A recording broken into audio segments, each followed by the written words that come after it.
All right, so this is my conversation with Jason Riddle. Jason is a U.S. military veteran who spent approximately 20 years in the U.S. Air Force. Our conversation revolved around a variety of topics, with a heavy emphasis on his deployments post 9/11 and pre 9/11 as well. Before we transition to the full conversation, I want the audience to be fully aware that some of the things we discussed and some of the terminology that we used might be a little bit explicit, so please keep that in mind.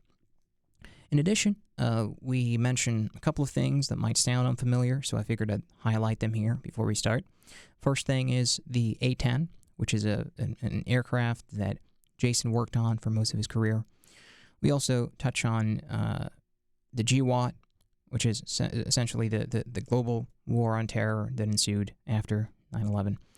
And finally, we mention the Delta Force, which is a special operations unit of the U.S. military, Tier 1 special operations unit.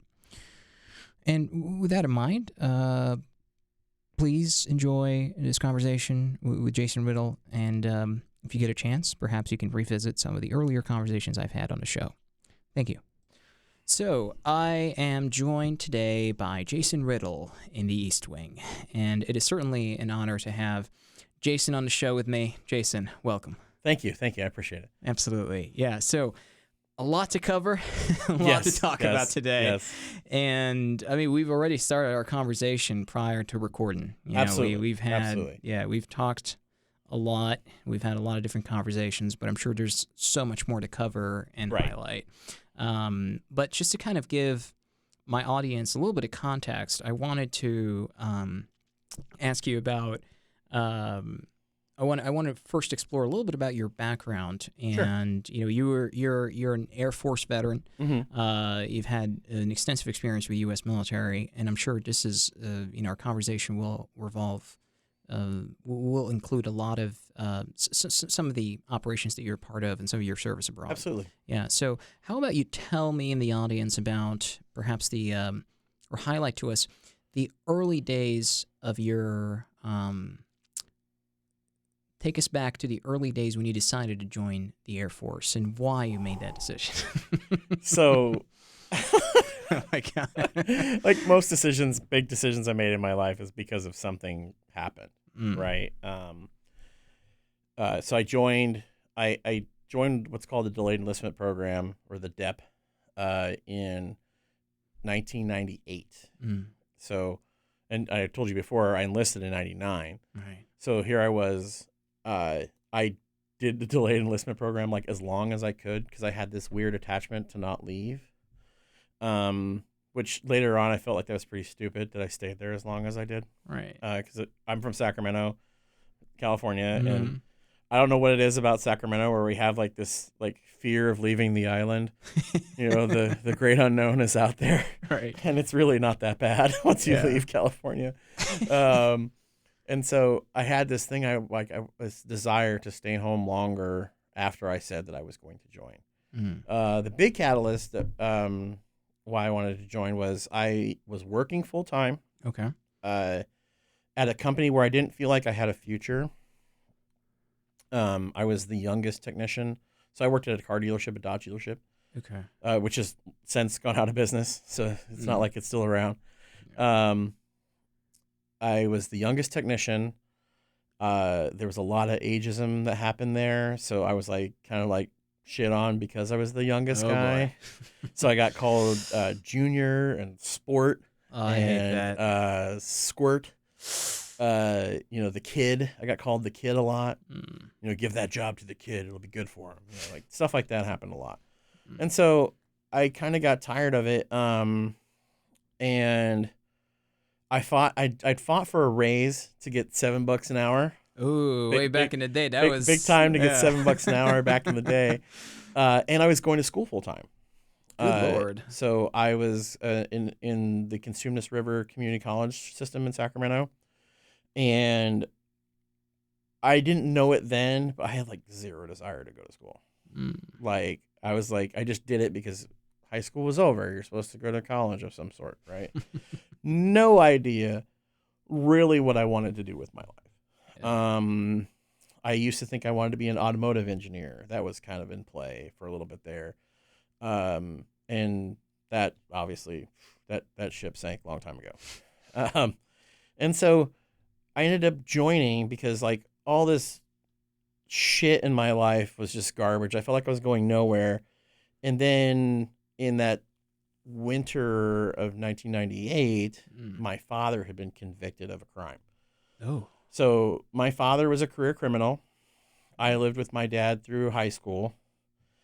He was a drug smuggler and gun runner, an associate with a organized crime element. Good Lord.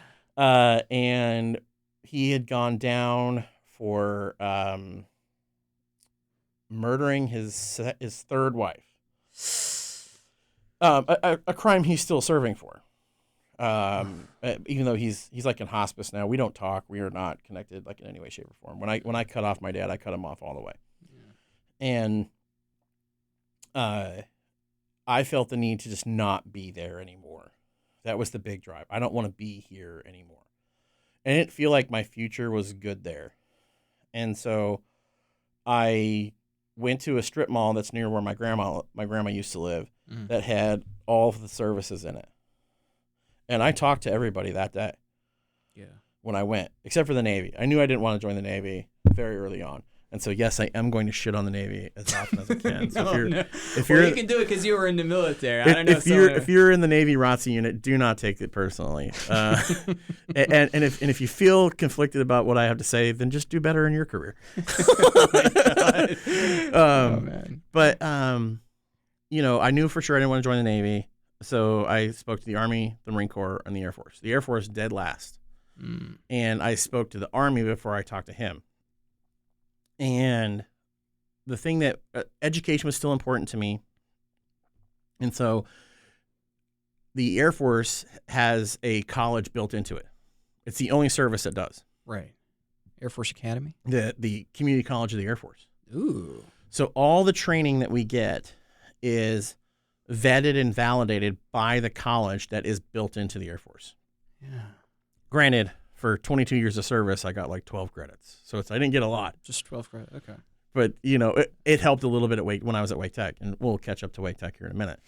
But so that's how that kind of happened. So why I landed on the Air Force was that.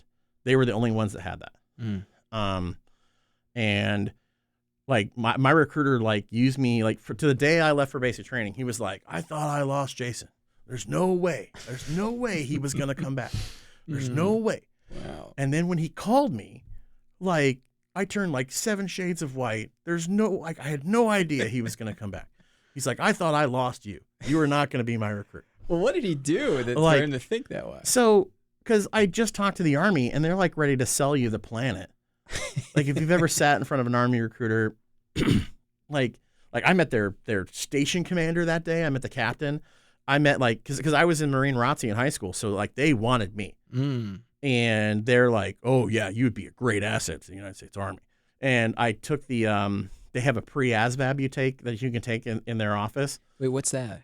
So the ASVAB is the was Armed Services Vocational Battery Test. Okay. Right. So that's the test that you take where they figure out what job you're qualified for. And I had like blown that out of the water in their office. And they're like, dude, we want you bad. And so, and they were throwing like contracts at me and numbers and dollars and bonuses and timelines were being thrown at me. And I was like, well, let me come back. Cause I knew for sure I was just going to talk to these people. So I worked at a dealership. You're not going to sell me a car on the first day. Like know your audience a little bit here, right? You are not going to get me today. Yeah. We were just here to talk.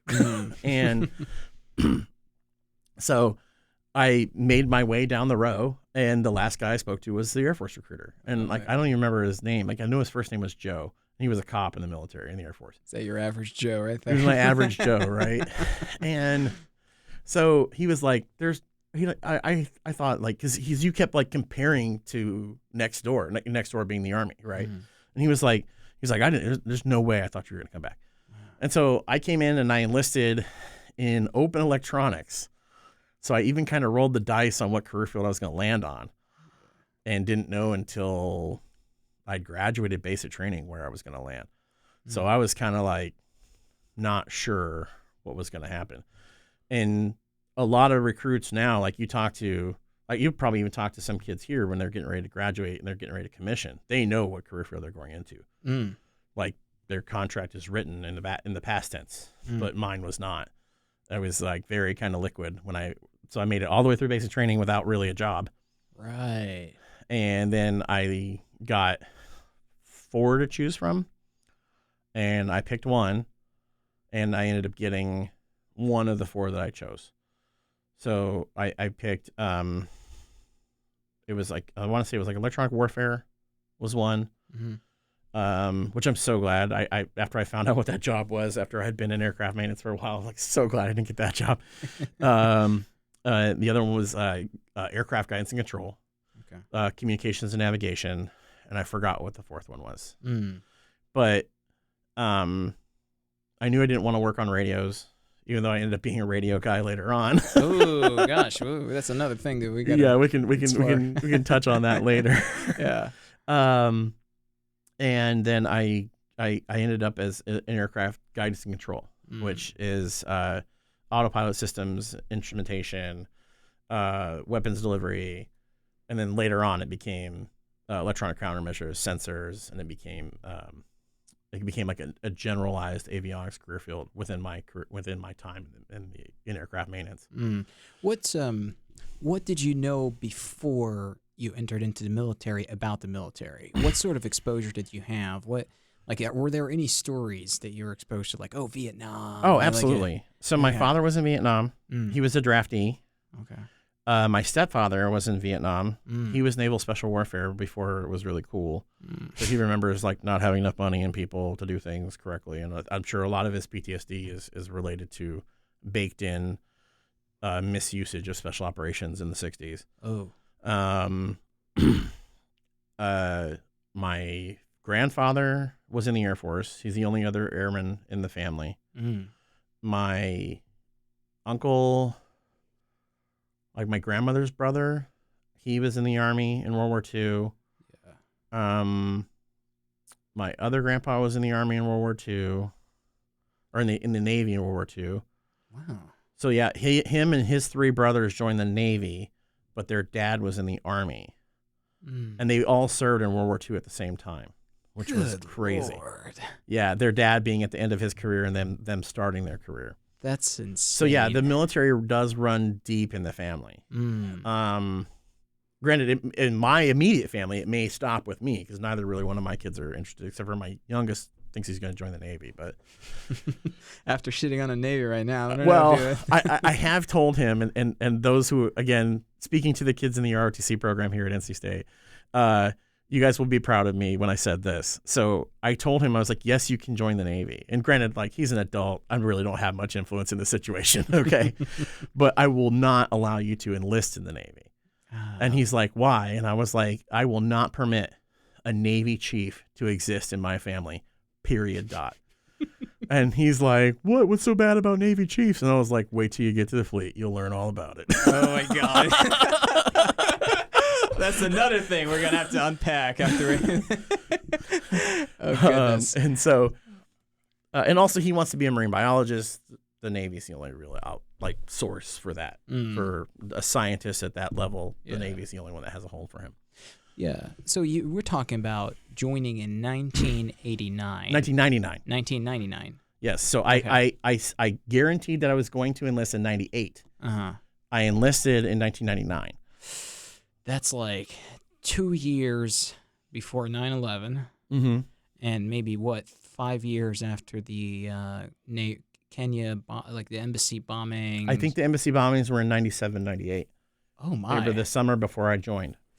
So at the time, I mean, the atmosphere was pretty heated, right? The climate It wasn't cold.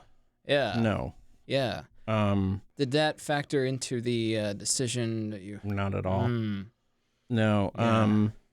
I was like, I wanted to get the hell out of Sacramento more than anything. Right. I knew that I wanted to just end that phase of my life. And I knew if I didn't rip the Band-Aid off, it was going to be where I was going to be forever. Gosh. You know, Yeah. I probably would have worked at that dealership to the minute they closed it. Good Lord. You know, So 99 at the time you had, 2 years after you got 9/11. mm-hmm. So that must have like shifted everything. Right. Right. But prior to that, what was your, what were the highlights of your experience? Like 2 years before something like, So yeah. we,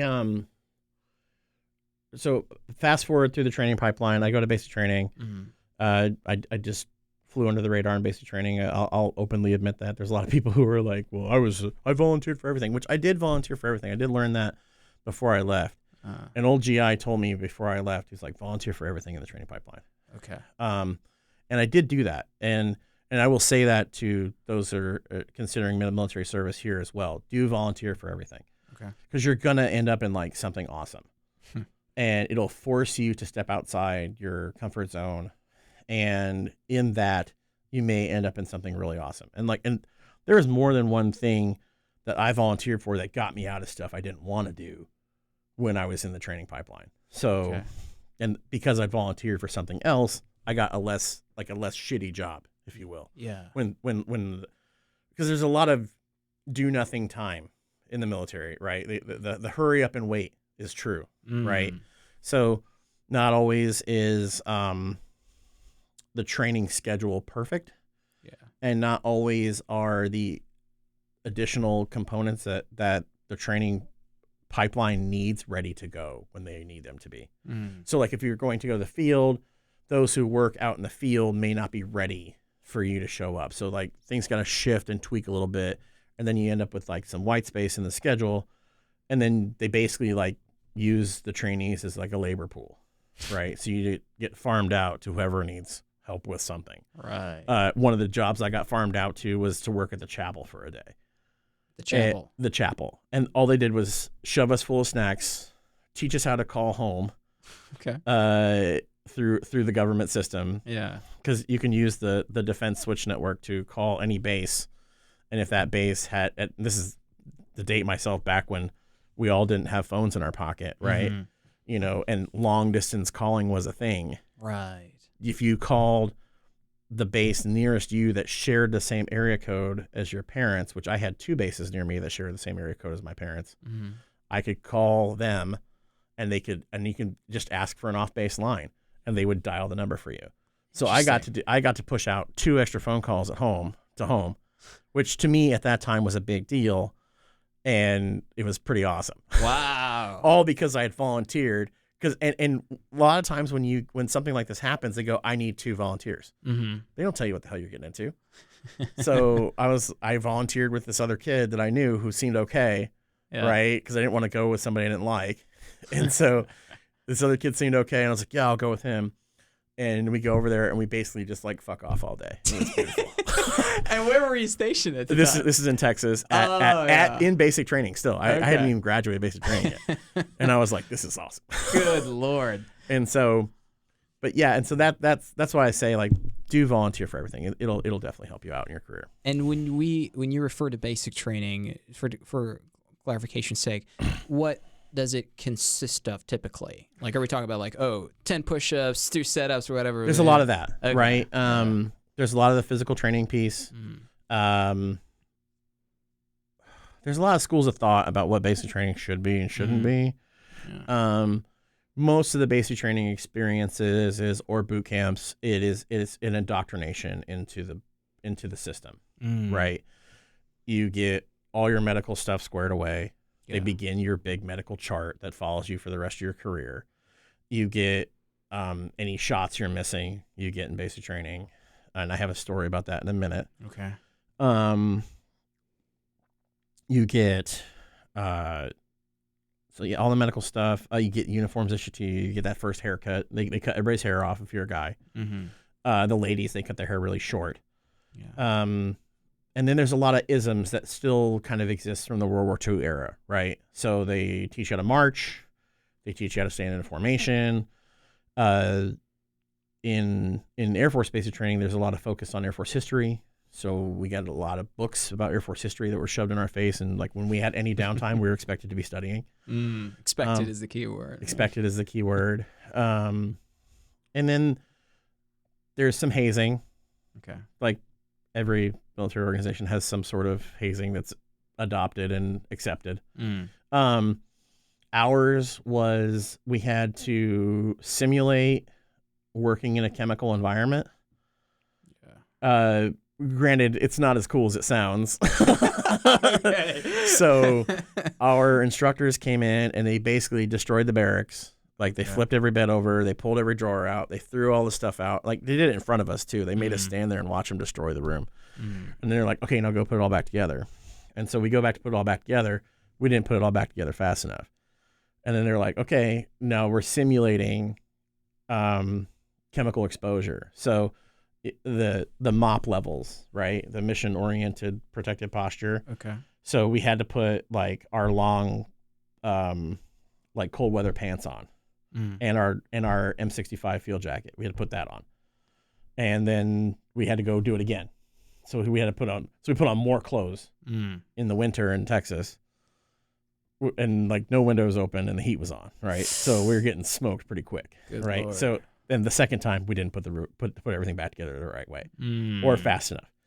Then put the gloves on, and the gloves in basic training are horrible and they don't fit anybody's hand right. I had like another like inch and a half of extra material past my fingers. God. So like I'm like like a bad T-Rex trying to slap things together. Oh, God. And then after that was to put the winter hat on. And back in the day, the winter hat had like a fleece lining on the inside that would go down over your ears, and we had to put that thing over our ears. So we're just these sweaty messes trying to put the room together. We never passed. The point was not that we were going to pass. The point was that they could control our lives. And that you have to do what we say, and this is why, right? And so. Was it important? No. Could it be removed from training completely? Of course. You know what I mean? But it was just like one of those things, right? Yeah. Like I think every GI has some sort of like weird event that happens at some point in their career that's kind of hazy. The Navy more so than anyone else. I'll just say that openly. Right. Go watch a Chiefs induction event and see exactly what hazing looks like in its all of its glory. But yeah, it is what it is, right? It was 1999. We weren't at war, so priorities amongst the services were not the same.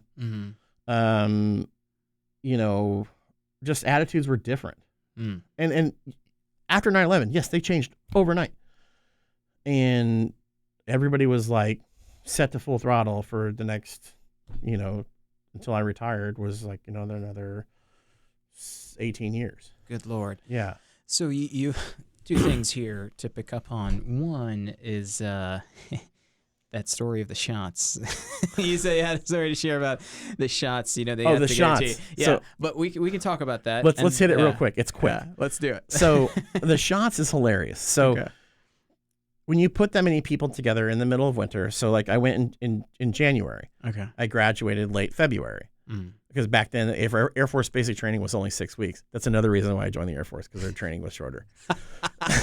You hit the jackpot. That part was shorter. But I went to my technical school, which was like almost 11 months. So I was like, I got it. I lucked out in one area and got screwed in another. So the shots are, so we all got sick, like stupid sick. Influenza like runs through our barracks and our two flights, right? Okay. Is that the Army has platoons and companies, yada yada. The Air Force has flights. And so we had a brother flight. Some people have a sister flight. We had a brother flight. So both groups of us get sick as shit. Graduation is like days away. Yeah. And so they're like, well, because everybody's getting sick, you're all getting a penicillin shot. And they told us like at lunch one day. So immediately after lunch, we go get this penicillin shot. And I will never forget one of the instructors yelling at the medical technicians who were giving us the shots. They're like, hit them all in the same fucking cheek. I don't want the ass limp to be off at graduation. So we all got hit in our left cheek. So you guys limp in one direction? So we all look the same when we graduated, when we marched to graduation. Oh my God. That's a legendary story right there. And of course, we're all joking about our coordinated ass limp that we had through graduation. I think my mom sent me the tape recently. I don't have anything I can play a VHS on anymore because I am that old. I did my basic training was filmed on a VHS. And I'm pretty sure the one time I did watch it, you can kind of see the limp as we're making it past. Because we were flight 174 and flight 173. And fucking our brother flight goes before us, and you can kind of see them limp past, and then you can see us limp past, and then there's all the people who weren't sick after us. Oh my God. I gotta see that video. I'll have to find it. Yes. Okay. Yeah, I'm sure there's a VHS around here somewhere. Yeah. Somewhere around here, someone is resourceful enough to find one. We might find one in the station here too. And so good. That was the coordinated ass limp. We joked about that like to the minute we left from left basic training. That's insane. Well, so that would have been, you said, February of 99. Yeah. And then you go into technical school and you spend 11 months. Yes. Yeah. So when did you start that? So, no, it wasn't 11 because I graduated in October of 99. Okay. Because I was at my first assignment in October. So maybe it wasn't, maybe it was 8 months-ish. I know it was long as shit. And it's in Mississippi through the summer. This is also 22 years ago, and everything feels longer in Mississippi in the summer. That was my introduction to southern humidity. I had never been exposed to southern humidity before, and I was like, oh, this is horrible. And because Biloxi's right off the coast, and that base is actually like on a little peninsula, so it's got water on both sides. Ugh. So it gets swampy quick. Good Lord. Yeah. Spending 8 months there, that must be and hell. it was rough. Yeah. I had my first heat injury there where I actually got like dehydrated enough to pass out. I had that happen there. And I didn't know that could happen to me. Until it happened. Which is why I'm like so psychotic about water. Right. And that's why I'm like constantly ensuring I'm hydrating because I didn't know that I have that in me that I can pass out from dehydration. Yeah. But you were in I'm sure I'm jumping ahead, but Qatar, and you said Bahrain. Bahrain, yes. Yeah. But see, I don't know, man. Like I feel like when you live there, like it just happens faster, and you feel a lot more climatized quicker, I would say, in the Middle East than I'd had in the States. Interesting. But I mean, granted, this is the furthest I had been away from California my entire life. Right. I had been to Mexico like 3 times before that, and that was it. Yeah. So that was and I had been to Hawaii, and I'd been to Southern California a whole bunch. And if you're from Northern California and you go to Southern California, it is almost like a different country. Wow. God. And driving there, it feels like you're going to a different country, especially when you're a little kid. Yeah. And so. Yeah, like this is the furthest I had been from home. And, I had no idea what survival in this place looks like or feels like, and so, yeah, of course I fucked up enough to pass out, of course I didn't understand what hydration looks like in the South. Right.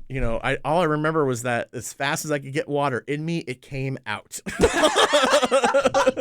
From all pores, pores, like, my God. A uniform lasts like a day, like the whole thing's got to go. Oh my goodness. Yeah. So let me try to paint a clear picture.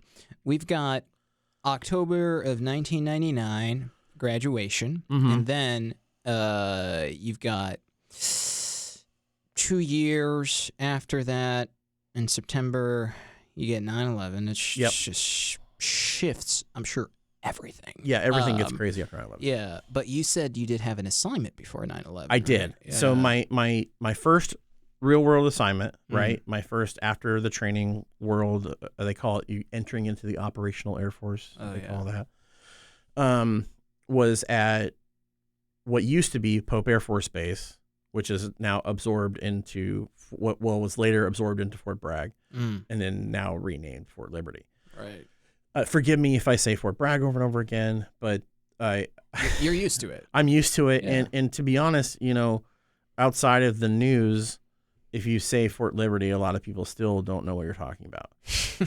And I saw they talked about something on the news today about Fort Liberty, and it felt foreign to my ear, and not because I have any attachment to who Braxton Bragg was, or I care about renaming bases after Confederate generals or Confederate officers. I'm so glad that we don't have bases named after losers anymore. Right. But I was frustrated with the naming that they went through when they renamed Bragg. So long story short, they did put out a big poll to all the soldiers that were there and airmen, and they all got to vote on what they thought the name of the base should be. Because it's the only base that renamed that didn't name the base after a hero that comes from there. Oh, that's right. It's the only one that renamed. And they had picked somebody. I had heard they picked Charlie Beckwith. And those out there in the world can look up who Charlie Beckwith is. He's a founder of one of the founders of Delta Force. I'd heard that they had picked that. Granted, I was in Nevada when this went down, so I didn't hear exactly how it all played out. Right.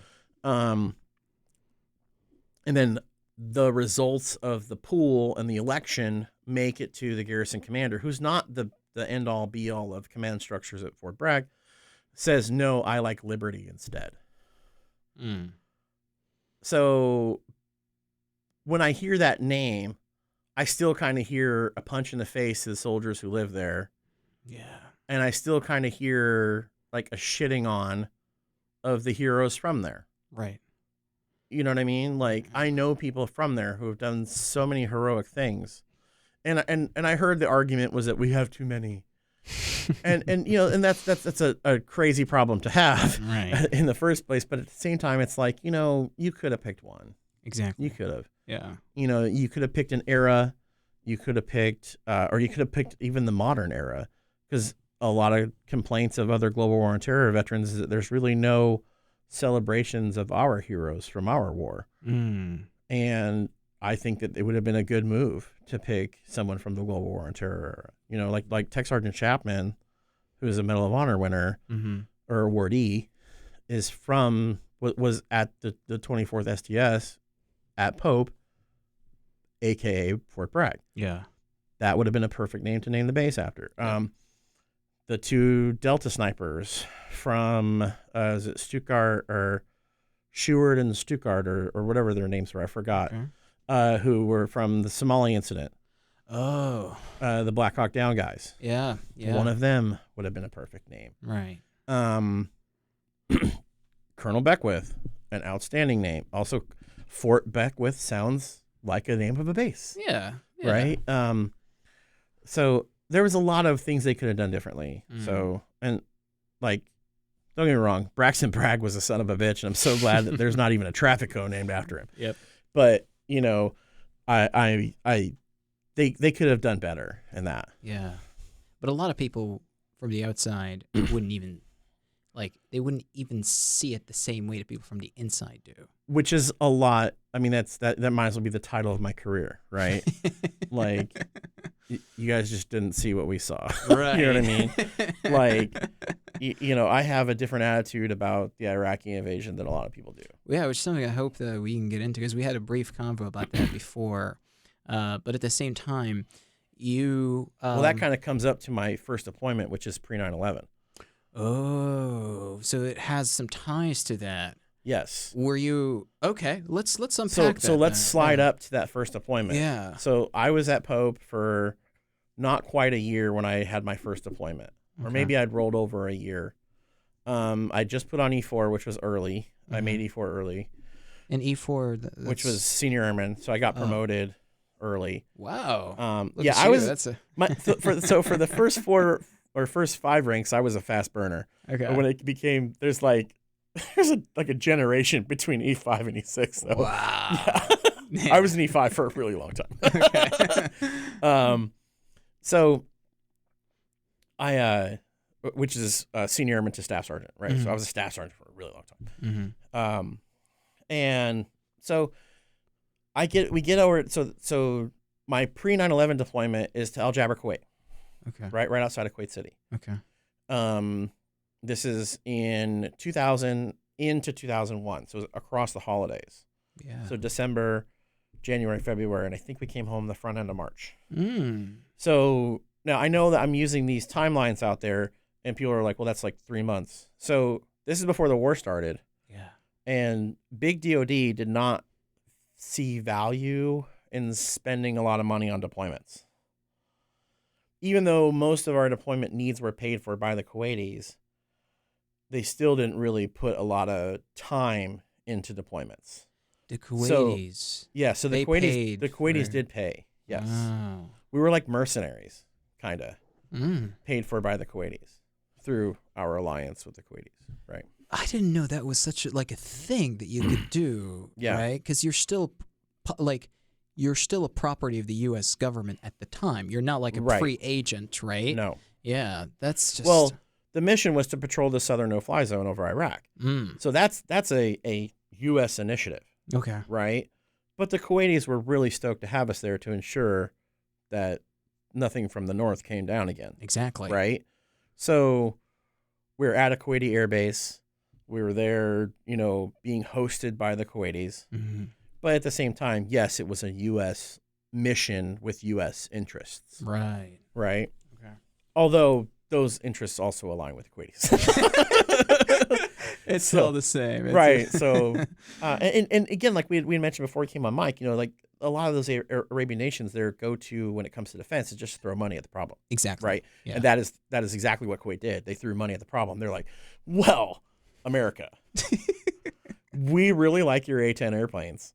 They're really good at making sure Saddam's tanks don't come down here. Mm. So if you guys want to be here at this particular place at this particular time, we'll be happy to feed you and house you. Yeah.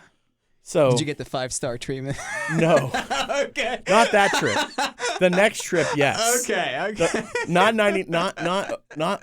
double odd to 01, but 01 to 02 after the war had started. Mm. Oh yeah, they rolled it out. Okay. So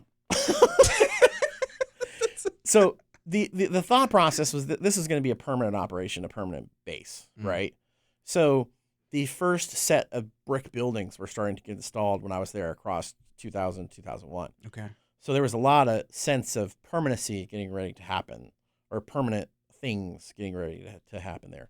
And so, like, we didn't live in tents. We lived in like a trailer dorm that it was like a big, long, skinny building that had a bathroom in the middle and like a lounge in the middle that had we call it a day room. Okay. And the computer was there. Mm. So again, to date where we are, one computer for 130 GIs. Wow. That had really shitty internet. In Kuwait. In Kuwait. Wow. At work.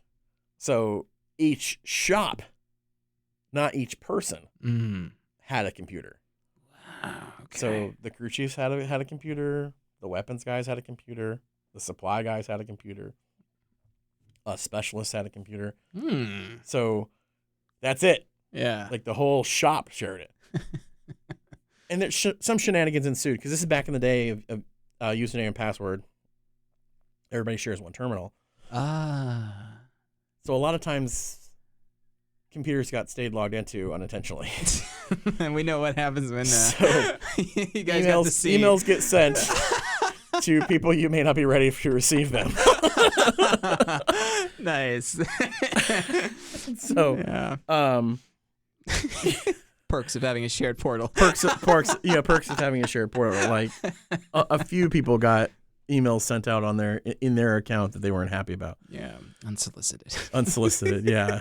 Again, like, it wasn't things were not as egregiously devious then. Like, I want to say that, like, not that fun was more wholehearted, but like, I don't think we just had the same level of deviousness that exists within Gen Z. You know what I mean? Like, we just weren't at the same tier. Yeah. You know what I mean? We weren't like, ready to destroy each other's lives, but we definitely thought we had a dark sense of humor, and things were definitely like, a little sketch. Like one of the guys I worked with, he left his account open, and somebody emailed his sister from his email account about how he's like, and again, this is the aughts, right? So when people talk about homosexuality, it was a little different, right? And he's like, I'm surrounded by all these dudes all the time. It's all I can think about. Oh my. I don't know what's wrong with me. Am I normal? Am I okay? And he was like a big Bible thumper Christian too. So it was even more kind of funny. I see what that's. So she plays along though. She emails Mac and she's like, yeah, in that all like same sex environment, I can kind of see how that happened. Wow, she fell for it. she realized that he had done this, and so that's what happened. But there was a few times where sad emails were sent. Yeah, but you want to adjust a wire? No, I ran over it, so I got to pick it up. I got it. It's all good. But yeah, it's so damn funny. Those are interesting times. Back to the mission though. There, so we show up with 12 A-10s. That was the standard package for that deployment cycle. And as I told you before, I was in the 74th Fighter Squadron. We had a sister fighter squadron called the 75th. When you take a deployment package over there, so they had 22 airplanes, we had 22 airplanes. You try to take the best of all 22 airplanes over to the desert, right? Right. Granted, our definition in the 74th of what a good airplane was and the definition of what a good airplane was in the 75th didn't really jive up all the time. And most of the broken jets that I worked on while I was there were all 75th jets.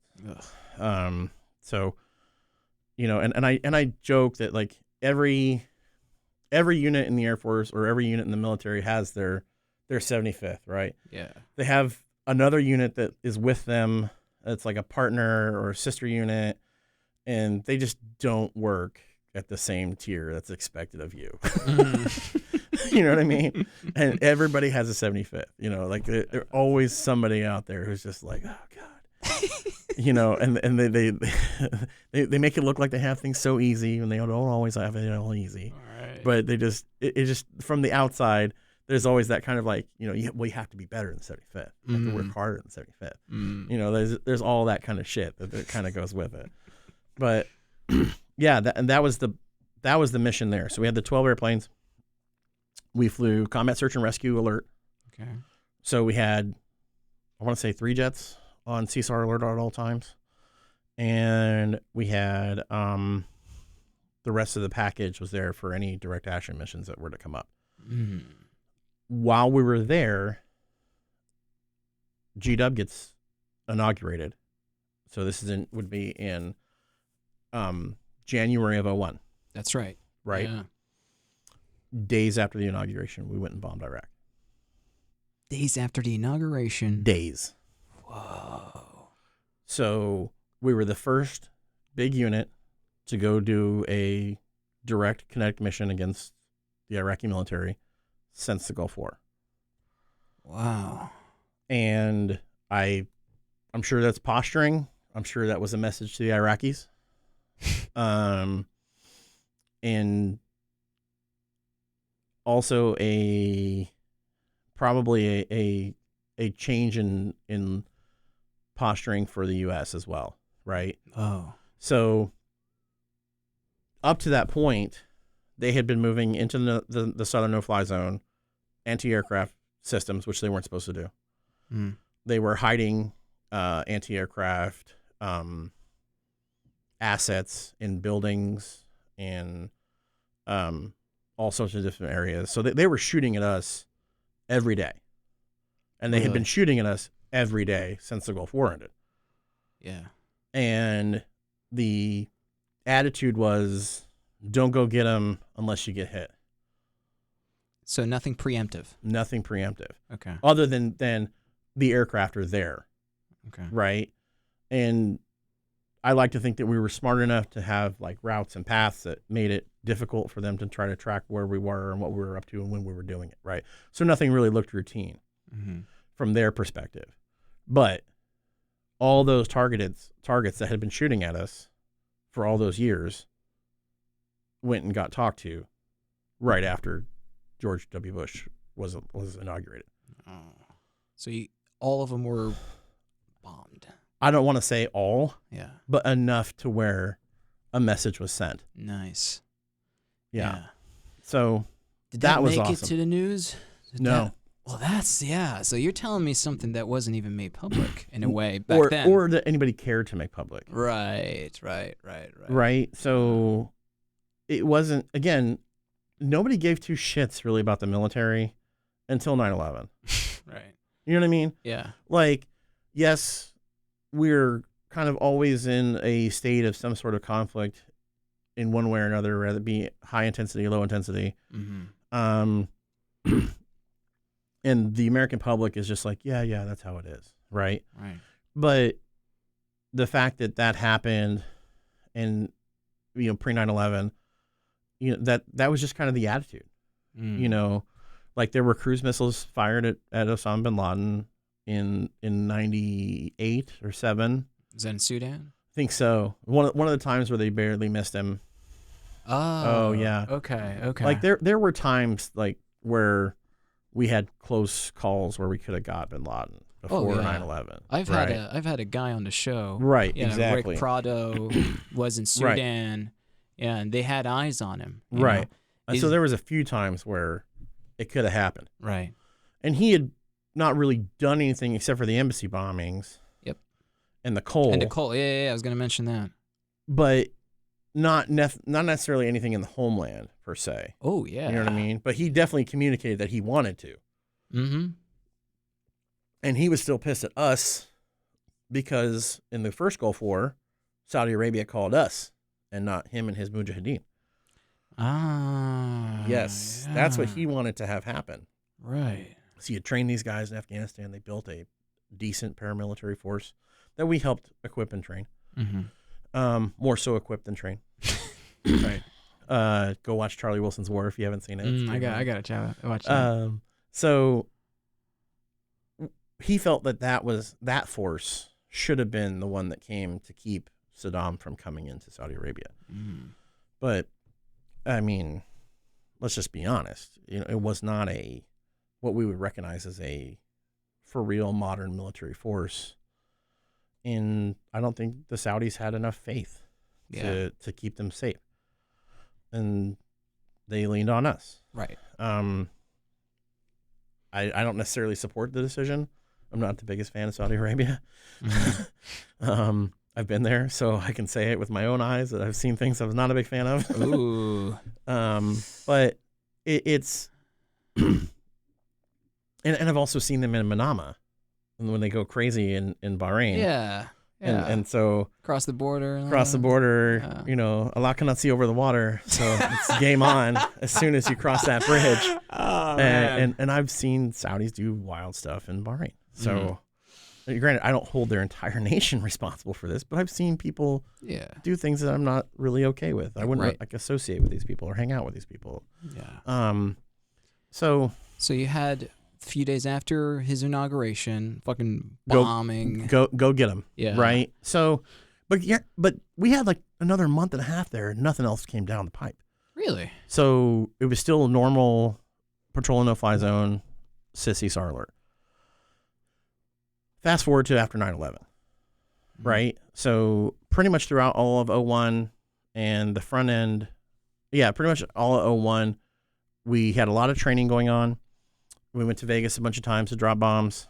Can you disclose where those bombs are being dropped, or is that something that remains classified? No, it's at the Nellis test and with the NTTR, so the Nellis test and training range. Okay. Right. So that whole range compound where that classified location is also at, it's all kind of encompassed in this big space, right? So everybody in the world, like, because we had like German F4s there to come play with us. We've had my first trip to Vegas, British Tornadoes were there. Really? Everybody in the world comes to Nellis to play air games in that space. Oh, okay. Because you can go live. Really? Yeah, you can't. Granted, you can't fire missiles at other airplanes, but you can drop bombs and shoot your guns as much as you want. And I think even nuclear testings were. There was nuclear testing there before. Yeah. Yeah. There's actually in Vegas. There's a bar called the Atomic Cafe. The roof. You could go up there and watch them do nuclear testing, and they would sit there and drink and watch the nuclear testing happen. They have pictures inside it. Have you been? Yeah, we've been there. My wife and I went there. Yeah, it was really cool. Yeah. Wow. Yeah. So you have 9/11 happens. That changes the course of history. Mm-hmm. And you get a shifting sort of. That triggers the war on terror. Perhaps we should probably call it the G war on terror, global war on terror, GWOT. And that, I'm sure, even when that happened, were you here in the U.S. or were you? So you were like, "Yep, I got to go back and get after those people." Yeah. So we were at Pope. We were right in the middle of an exercise, so we were training to deploy. Yeah. And we had actually broke our first record since I had been in the unit. So we were the first. It was the first time a unit of our size had generated that amount of aircraft that fast in order to be prepared to go to war. Wow. So across the entire A-10 community, we were the first to shatter that record. Wow. Granted, now I am a lucky dude who got to serve with some pretty amazing people, particularly at that time of my life. Mm-hmm. And maybe that's just the right mixture of all of us who were there together at the same time. Okay. And because I don't know what their records look like these days. I don't know what happens in that world right now. I've been away from, A-10 maintenance since 2009 or 2005. So It's been a while since I have any idea what that maintenance complex looks like. Gotcha. Or what that operational tempo looks like. Yeah. So I don't want to speak to how good or how not good they are now. But at that time, it had been the first time we had done something that fast and that large. I had a friend of mine who was at Barksdale, where GW landed on 9/11 in Louisiana. And I had on actionable intel, high confidence, that their B-52 fleet was as ready to go can be. And B-52s are long-range strategic nuclear bombers. And you can make the 2 and 2 make 4 for yourself on that one. But I thought it was also interesting that our commander-in-chief felt the need to wrap himself in a highly lethal blanket on the day. You know what I mean? Right. So that was kind of interesting. But yeah, 9/11 to me, it was just a regular day. We were working 6 to 6. 6 to 6, 12-hour shifts, everybody. I got home at a little bit after 6 in the morning, and I remember I just got to sleep, like good sleep, like drooling sleep. That's some good sleep. And my hardline phone rang. Again, we're dating the situation, right? Yeah. I had a hardline, 2.4 gigahertz cordless phone. Okay. That was right next to my bed, right? Nice. And I answered my phone, and it was my mom. And my mom goes, "Hey, we're under attack. Someone just crashed an airplane into the World Trade Center." And I was like, "What are you talking about? That happens all the time." Now, the reason why I said that happens all the time, okay, like the week before, I was a big History Channel nerd back then, and I just watched a documentary about the World Trade Center. And the World Trade Center was clipped regularly by helicopters and small airplanes a lot. So when I said that happens all the time, that's what I thought, right? She's like, somebody crashed an airplane in the World Trade Center. I was like, well, it gets bumped and nicked all the time by things that fly around it. It's only a matter of time before somebody just nosedives right into somebody's office. Yep. So when she's like, "No, I'm serious. Like, there a full-on jetliner crashed into the World Trade Center," you have to like go turn on the TV, and I hit the button on the TV, it cuts on, WRL, NBC, right, and I watched the second aircraft crash into the tower. Holy live, shit! Right there. So this is at like 8 something in the morning.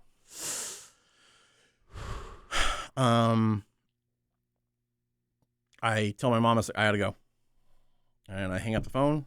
I call the office, and what I get from my leadership of the office is just, hang on, we're gonna do a recall. So back then, readiness was a big deal, right? So, I'll mention how ridiculous readiness is later, but we always were kind of like show off how ready for war we were. Yeah. We could get everybody here, get everybody packed, get everybody ready to go. Always on fifth gear, man. Ready to get there, right? Yeah. That was readiness. Yeah. And so you would do what was called a recall, and they run down every chain of every section, and it starts at the top, and that phone tree gets initiated. Everybody gets a phone call, and based on the instructions from the recall, you have so much time to get to work, right? And that recall was informational only. And our first sergeant did it, which was the first time that he did it ever. And we had pro words on the back of the recall roster. Okay.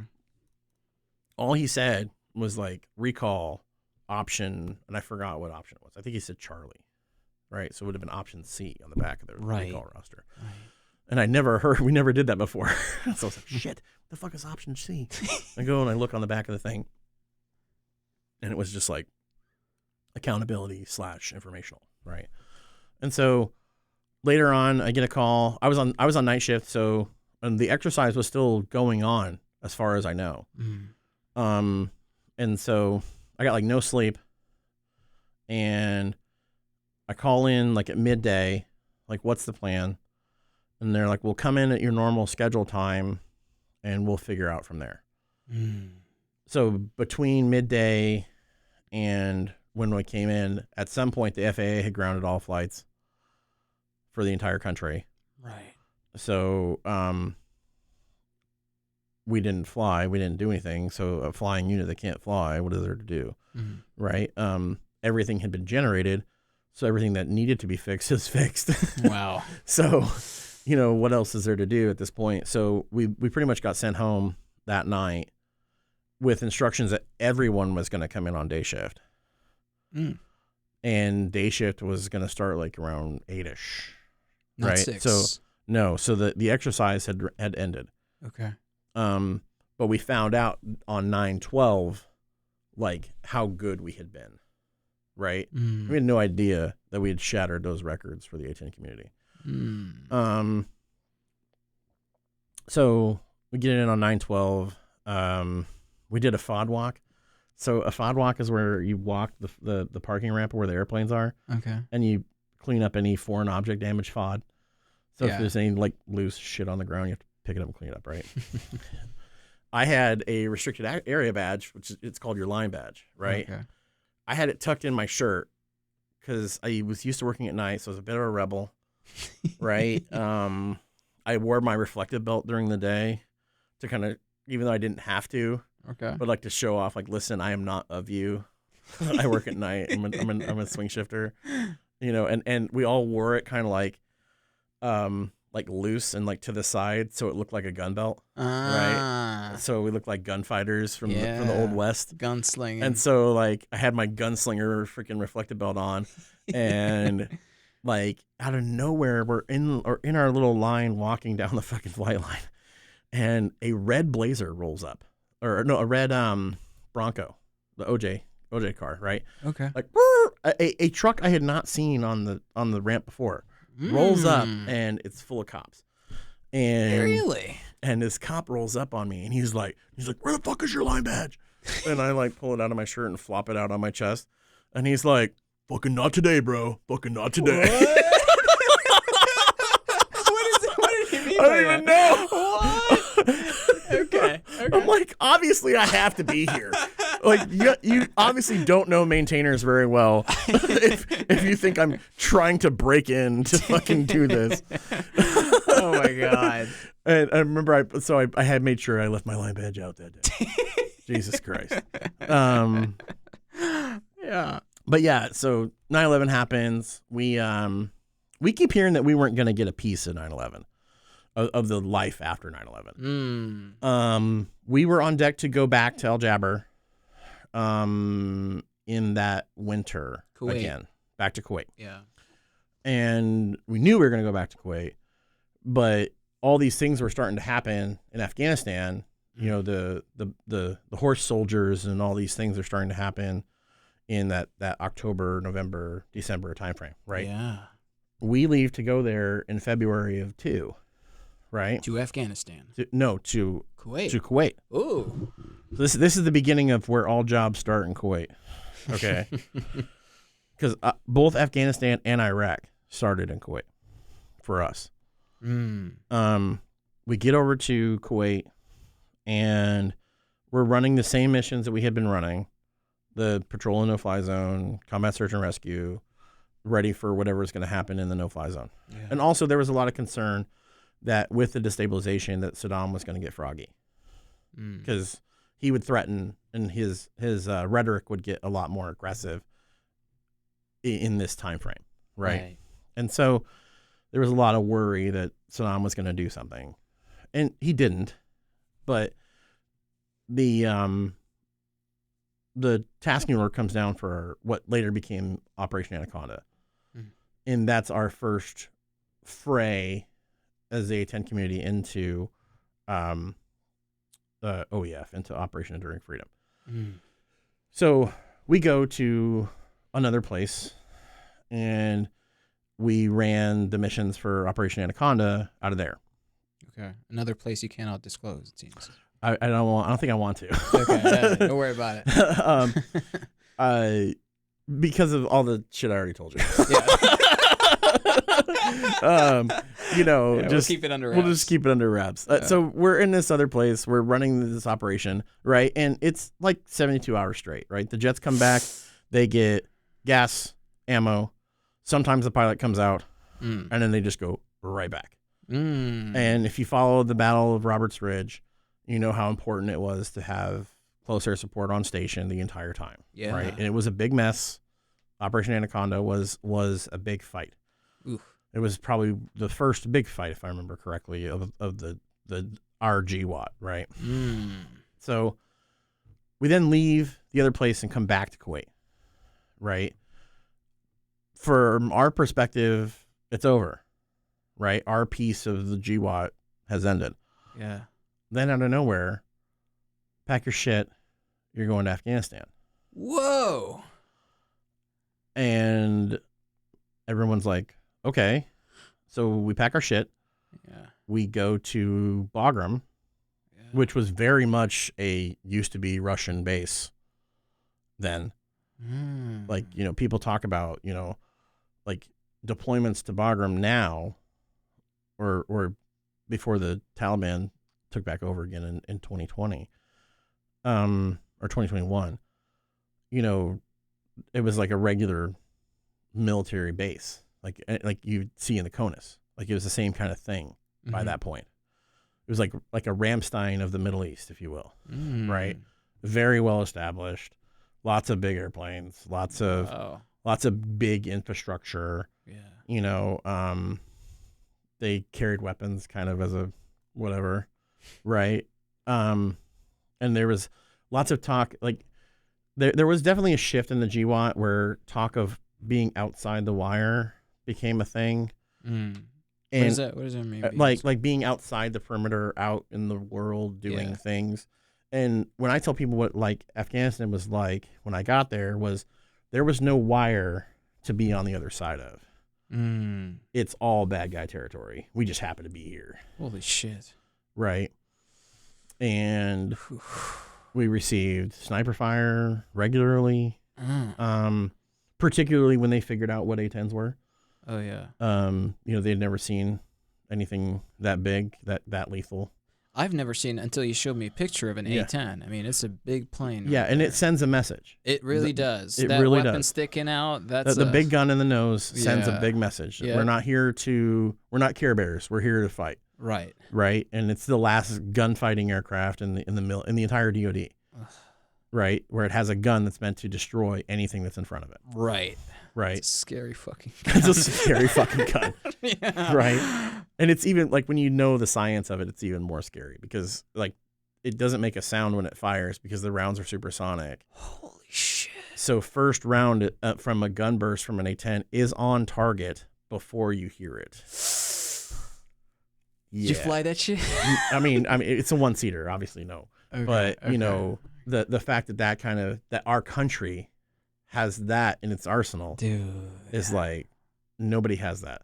Wait, nobody has that. Nobody has that, not in that form. No. Wow. The likelihood of you actually hearing the aircraft engines is higher than it is of you actually hearing the gun fire before you've been hit. Good Lord. Yeah. So yeah, and you can see it if you look up some videos online. Yeah. You'll see the smoke come out of the front of the airplane, and then you hear the burp. Yeah. Okay. Anyways, so yeah, they had never seen anything like that. You know, the Taliban guys and the Al Qaeda guys that are in Afghanistan, they're very, you know, the worst thing they had seen was probably like a Russian Hind, you know, probably MiG-21s, like noisy things that don't have a lot of lethality. You bring hogs into the mix, it sends a different message. right. And so they definitely did not like us being there. Oh yeah, No. not one bit. I would imagine. And we had artillery pieces in the grass between the runway and the parking apron where we parked our jets, and they would regularly respond to any small arms fire in the bowl because Bagram's like down in a little bowl, right? And they would respond to any fucking small arms fire with artillery fire. Wow. So you would hear bop, bop, bop in the middle of the night, and then you'd hear kaboom, kaboom, kaboom, kaboom, kaboom, that response, right?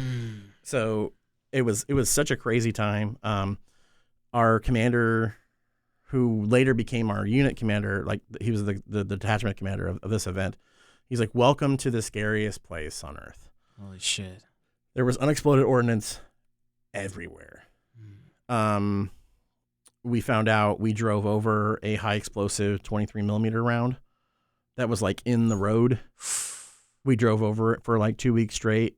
We had a bad rainstorm out of nowhere because they always say after it rains, all the explosives show up, like they rise to the surface or they get washed off. In this case, it was this live 23 millimeter round that we had been driving over for a week. When did you notice it? Well, it was buried. It was buried just enough. Oh. And sure enough, the guys who came and took care of it, they're like, yeah, if you'd have hit the tip, it'd have blown up. Holy shit. You guys avoided that in like a... Yep. The first day we're there, so the tail of an A-10 kind of looks like an H, right? We were hanging the tails over the concrete. So you'd have the tricycle wheel, right? Yeah. The back end of the aircraft would be over the grass. Oh, yeah. Right? Sure enough, like out of nowhere, these two EOD guys show up like on our second day of running operations. And they're like, hey, what time are you guys launching? And I'm like, who the fuck are you? I'm not going to fucking tell you shit. And they're like, because there's a grenade over there that we have to blow up as soon as you guys take off. And we're like, oh, okay. Fucking cool. Like, we're leaving in like 15 minutes. Fucking, we launch all the jets out as scheduled, right? And they come over there and they blow up this freaking grenade. Holy shit. And they had a mine flailer, which is like a bulldozer that has an armored bulldozer that has like a chain on like a wheel in the front. And it's meant to disrupt mines in a mine field and to set them off. Yeah. Right. Or to bring them to the surface so they can be dealt with by disposal technicians. Oh, my. Well, the mine flailer would hit shit all the time. And so you'd see it out there. Boom. How many mines were in that fucking place? I don't even know if they got them all. Oh. Like, I don't know if they got them all by the time the Taliban came back. Was this like when, the Soviets retreated? They planted all that shit? They did all sorts of shit. Whoa. Okay. And the okay. Afghanis, like the Afghani government, Yeah. couldn't figure out how to get an Air Force to work. Huh. They had MiG-22 or MiG-21s, but they were all fucked up. They're fucked up long before we got there. I have pieces of one of the MiG-21s in my house. Really? Yeah. I gotta see those things. We took a trip out to the MiGs and got to freaking like go play around on the MiGs. I believe still at the unit in the bar, because most fighter squadrons have a bar. There, one of the tails is in the bar. Okay. So we had a guy go cut the tail off, and we took it home with us. Wow. But in that area where the MiGs were, there were underground, like hardened shelters. And when we got there, there's like shotgun shells all over the ground. And like, I don't know who it was, but whoever cleared that area, like obviously had a fight with shotguns. Right. So they were close enough to where shotguns were employed. Wow. To clear out whoever was there. Wow. Because they said that when they did go clear Bagram, which I would love to like talk to somebody or know somebody who was there before we got there, because like there were so many mysteries that were like so strange, right? In the compound that became the Air Force compound, there was like this big pit in the middle of it that had like, I think it had an oven in it. An oven. Like just trash. Like, really? But like the biggest thing that I could recognize was this fucking oven that somebody had thrown in there. And I don't know if they were like in the process of like building a burn pit or what they were doing. Yeah. But it was obviously a place where they were dumping trash. Well, fucking dudes from the base, like medical people, start seeing like bones. Bones? And it was determined that they were human bones. So there were like human remains in there somewhere. Such a mysterious place. It was kind of like being like in a different planet a little bit. Yeah. Because it was so abandoned. And it had that very abandoned feel. Right. And it was so like there was a building like across the way that had a fire. And I don't know if that fire was like when they were clearing the base or when, but like it's like this burned out fucking building across the way from where we built our tents. And like there was just so many like mysterious things, right? And it was really cool to be there at that time. Right. To open what later became like such a massive installation. Yeah. And at the time you were, you had also, I think we mentioned even before we started recording, you had everybody. You got Delta Force, you got the CIA agents. Delta Force, CIA dudes, press, lots of cool guys with beards. Lots of cool guys with beards.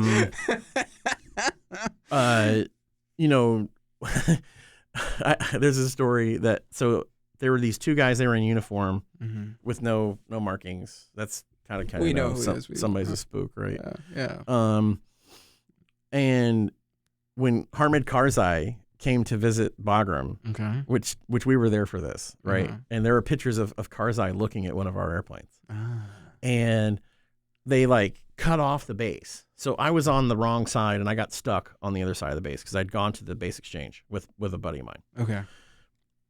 So me and this dude were waiting for them to lift the gates so we can walk back to where we lived, which was right next to where our airplanes were.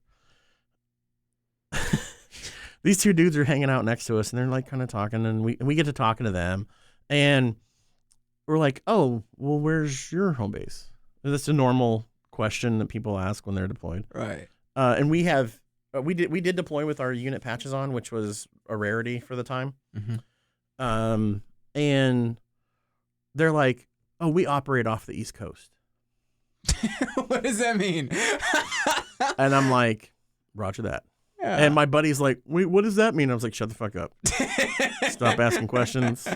That's the Delta. These dudes are cooler than us. And what was funny is that as soon as I said all that, like they like keyed up that we were okay to talk to, but they can only talk to us so much, and they started laughing. And the guy goes, I recognize your patches and I know your airplanes. Oh wow! And so I was like, okay, so he's probably a Delta kid from Bragg. Like, let's just be honest, you know. But What yeah, was they their were build like. Were they pretty? they were well built? jacked as shit. Holy shit! They looked like human T-bones. Like, Bro, we're glad they're on our side. yeah. Oh like my they God. never skipped leg day, like they were large people, Man. and I was like, holy shit. Were they also one of those bearded folks? The one guy had a beard, the other guy did not. Or no, neither one had a beard. I think that's why we thought they were approachable. Oh, yeah. Because the dudes with beards, they looked like Afghanis. Oh, yeah. Yes. Yeah. I saw one in the chow hall one day. So our chow hall did not have benches to sit down at. Okay.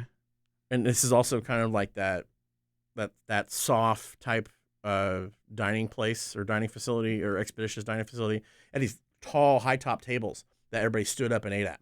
Okay. You didn't sit down and eat at the chow hall. Mm. And it was a very expeditious place. It looked like you could hitch horses out front. Like it did not look like a place where like the overhang was just like this like slapped together corrugated roof or overhang thing. Yeah. And out of nowhere, I'm like eating, and then I like in my peripheral, I see a dude that looks like he's in like Afghani gear, and like kind of like twitched a little bit, and it is a ginger American who has like a very bright red beard. Wow. And like he is in Afghani gear, and he has an AK. That dude is fucking. And I'm like, okay, wow, this is where we are. Wow. We're doing the thing in the place with the people. God. And we were the first big unit to deploy to Afghanistan as well. Wow. So we were the first like regular forces kind of there. So when these guys operate, I'm sure they receive codes of like what to say, what not to say, yes. who to talk to, who Absolutely. not to talk to, right? Absolutely. Yeah, but they are also sometimes indistinguishable. Like you see this guy walking around, he said it might look like Afghan type of guy. I mean, that might be one of the purposes of some of their missions, right? Absolutely. To blend in. Particularly in that time frame. Yeah, and to dye your beard, because I know that some of those tribal chiefs, yes, like they dyed their beard, especially the Korangal. We're talking about the Korangal. They love Valley. to have the bright red beard, yeah. right? Oh, yeah. And also we had guards that were from the Northern Alliance. Really? Yeah, so we had Afghani guards that were like our security forces guys. You trust those guys? I mean, who else are you gonna trust, right? Like, right. You get there and so and so says this guy's cool. Yeah. That's kind of how it was back then. You know what I mean? Because even in Benghazi, when they had the whole thing with like the annex, you had these security guys. What is it? 12 September dudes that were supposed to come help them, and they didn't. Yeah, February 17th or something. Something like that. It was a date. Yeah, that they used as their nomenclature. And they also had the guards that were not. You had these guards for a while, but then they decided to turn your back on you when the shit hits the fan. Right. Now we had. Now I don't know if they were Afghani or they weren't. Okay. That were like laborers that were on base, right? And back then we called them TCNs or third country nationals. Now they call them OCNs or other country nationals, right? And I understand the third world connotation there is kind of shitty, but I didn't make the name up. I just was told that's what they were called. Okay. And they would assign, like that was a roving detail. Right, to watch these dudes, and they would assign like a random person to like watch these people to perform what they called force protection duty, right? Okay. And in true Air Force form, we can fuck up a cup of air. They gave this lady who was, I think, an air traffic controller, a rifle, who probably had only fired in basic training, and because again, it was a different time, like. The concept of what ready is, what ready to fight looks like, had not really been as defined as we know it these days. Okay. And she gets assigned to watch these guys that were there to burn the shit. Okay. Right. So that was one of their jobs. They're running the shit burning operation, and she's there guarding them to make sure they stay on task or don't go where they're not supposed to go. Right. Not the smartest move to put a small person, regardless of gender. Yeah. Right. I wouldn't put a little dude there either. Right. Right. To watch over these, and there are these large people from who knows where. right? Because some were Afghani, some were like from Northern Africa, some were from regular like deep Africa. Seriously? Yeah, there were people there that were laborers from all over the world. Wow. Yeah, and like the construction companies that had come in to try to help build the place, they had brought their people too, and so there was this mixture of workers who were on the base, even though that's a loosely used term. Yeah. That were kind of from everywhere, right? And so this this is right after I left too. Her job was to watch them. Well, they jumped her. Shit. And took her rifle. And they were getting ready to do something. But back then, so this is right in front of the old air control tower that's still, I think it's still at Bagram. Okay. All the missions got launched from right there. So like all those Delta kids and Special Forces kids and 10th Mountain dudes, they would kit up and get ready to go from there. Wow. Right?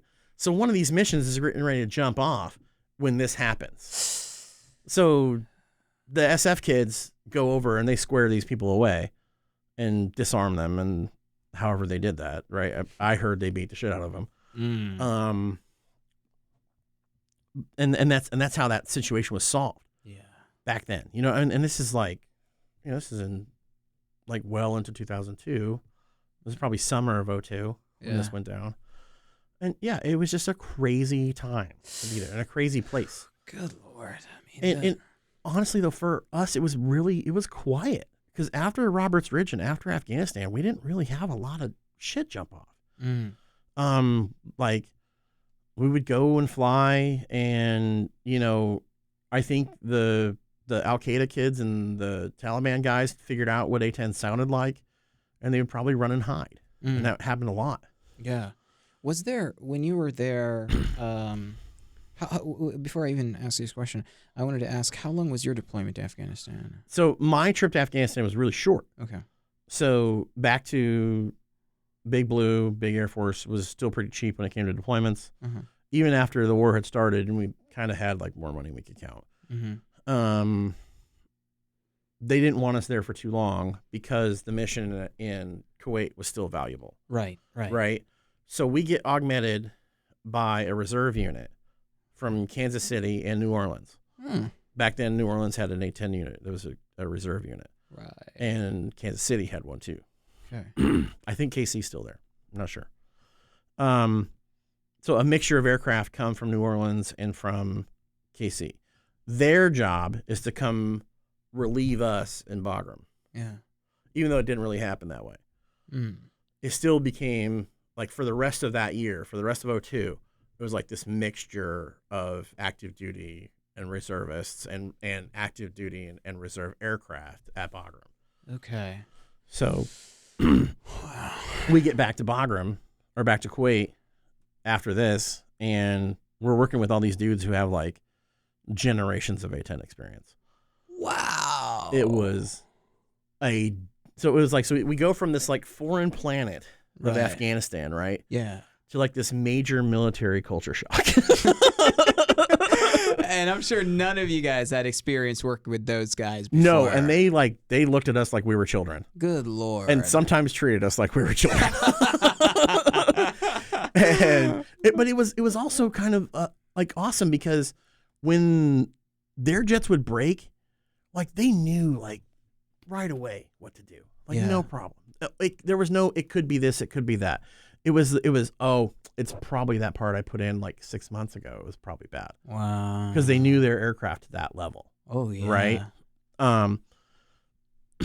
They also didn't strap their pilots in, which was an interesting cultural change for our pilots. Interesting. So we strapped our pilots in. Yeah. So the pilot gets in the seat and he kind of like hits these two little buckles that are right here by the tops of his shoulders. Right. Yep. So he sits there until the crew chief comes and puts those first two buckles in. And then the pilots usually put the bottom two in themselves. Their crew chiefs didn't do any of that. So, and by like, when I say they were much older than us too, like they were like way senior in rank. Right. So take everybody in my unit and promote them by 2. And that's like who works out there. Right. Good so Lord. You have like E7s and E6s out there, like very senior people out there doing jobs that we do with E4s and E5s. Wow. Okay. And there's usually one E7 who's in charge of all of us while we're out there working. And in their case, there was like one E8 that was in charge of all of them while they were working. You even got E8s. But they brought 2. Wow. We brought 1. And while we were there, they promoted another one. Good So they Lord. had 3 E8s in their unit. So Man. like when it came to like saying yes and no, like they were like, no. So you were working with the big dogs at the time. Right. And it was crazy. So, like our pilots would fly their jets and like one of their crew chiefs would be crewing the jet and like he'd be up there freaking holding things open. And like they're on microphone, so they could talk to each other. Uh-huh. And he'd be like, so you're coming up or what? And he'd be like, you don't know how to put your seatbelt on? and one of the one crew chief who told me about it, he came in and he was like, I said, son, you don't know how a seatbelt works? And I was like, you just told a freaking lieutenant colonel you don't know how a seatbelt works, and you called him son when you did it? Like, are you serious? Like, this is my first shot into the fray of rank doesn't matter. Oh my God. But yeah, it was such a wild time. That was a crazy trip. Wow. I definitely saw way too far past the curtain than I should have. And then, a year later, we went to Iraq and kind of did the same thing. Started out in Kuwait. Some of us drove up to Iraq. Some of us flew up to Iraq, and we opened Talil Air Base in Iraq, which later became Camp Adder. When I went back in 2009, it was Camp Adder. I'm gonna now pull up a map, and I'd love to. Let's see here. There It's must near be Al Nasiriyah. Okay. Let me go into. Let's go to the Middle East here. Middle East map. Want to see the route. Let's say the land navigation into Iraq. Let me see if I could zoom in. Yeah. Okay. Yeah, try to zoom in. Okay. So this is That little dot, that's Kuwait. Yeah, that's Kuwait. Very, very small. Yep. And some of you guys, you were at the border. Well, right? No, we were actually near Kuwait City. Oh. So we weren't really that far from. It was a distance to the border. Okay. Absolutely. Yeah. Kuwait City is right here. Yep. Some of you guys, like, you used your vehicles to enter into the border to Iraq. Yep. But where were you, like, stationed? Because Baghdad is right in the middle of Iraq. So right way here. further south, right on right along the Euphrates is where Nasiriyah is in the south. Okay, like you're around here? Yeah. Okay. Interesting. Yeah, kind of in the, like, not quite in the Shia area. Oh. Because you know how people think of the Shia area as that kind of like close to the Iranian border side of the river? Right. And that's true, but like you could see it. Yeah. So let me take us back to the first deployment to Iraq. So the invasion, I forgot when the invasion started. Like, it's 2003, but like beginning, was it, or late 2000? No, it was March. Beginning. March. I think March. Yeah. So you guys were called up at what time of the year during that time? So we knew. So this trip to Kuwait was a rotational thing. Yeah. Right. So it was a commitment that was pushed down to our fighter group that we had accepted. Right. Mm-hmm. So it just happened to be that other things were happening during our Southern Watch deployment. Right. Yeah. And so we go back for Southern Watch, at least as far as we know it's Southern Watch. Right. We did hear that there was something supposed to happen about Iraq, right? Mm-hmm. And it was going to take 10 months. Wow. So the plan was our sister squadron, even though it wasn't their turn, was supposed to go first, which was bullshit. So the 75th goes first. They got to Talil before we did. Yeah. And they kind of They pulled some shady shit, some shady 75th shit, as they always did. They sent some so a lot of parts on airplanes are redeemable, right? Where they go back to the depot and they get repaired and sent back out to the fleet. And then there's a financial component that's associated to that. Yeah. So kind of imagine an engine core charge, right? So if you buy an engine from someone and they give you what's called a core charge. And so you bring back the old engine and then they get the opportunity to recycle it. Right. And then they give you back the core charge. That exists in the military logistical system.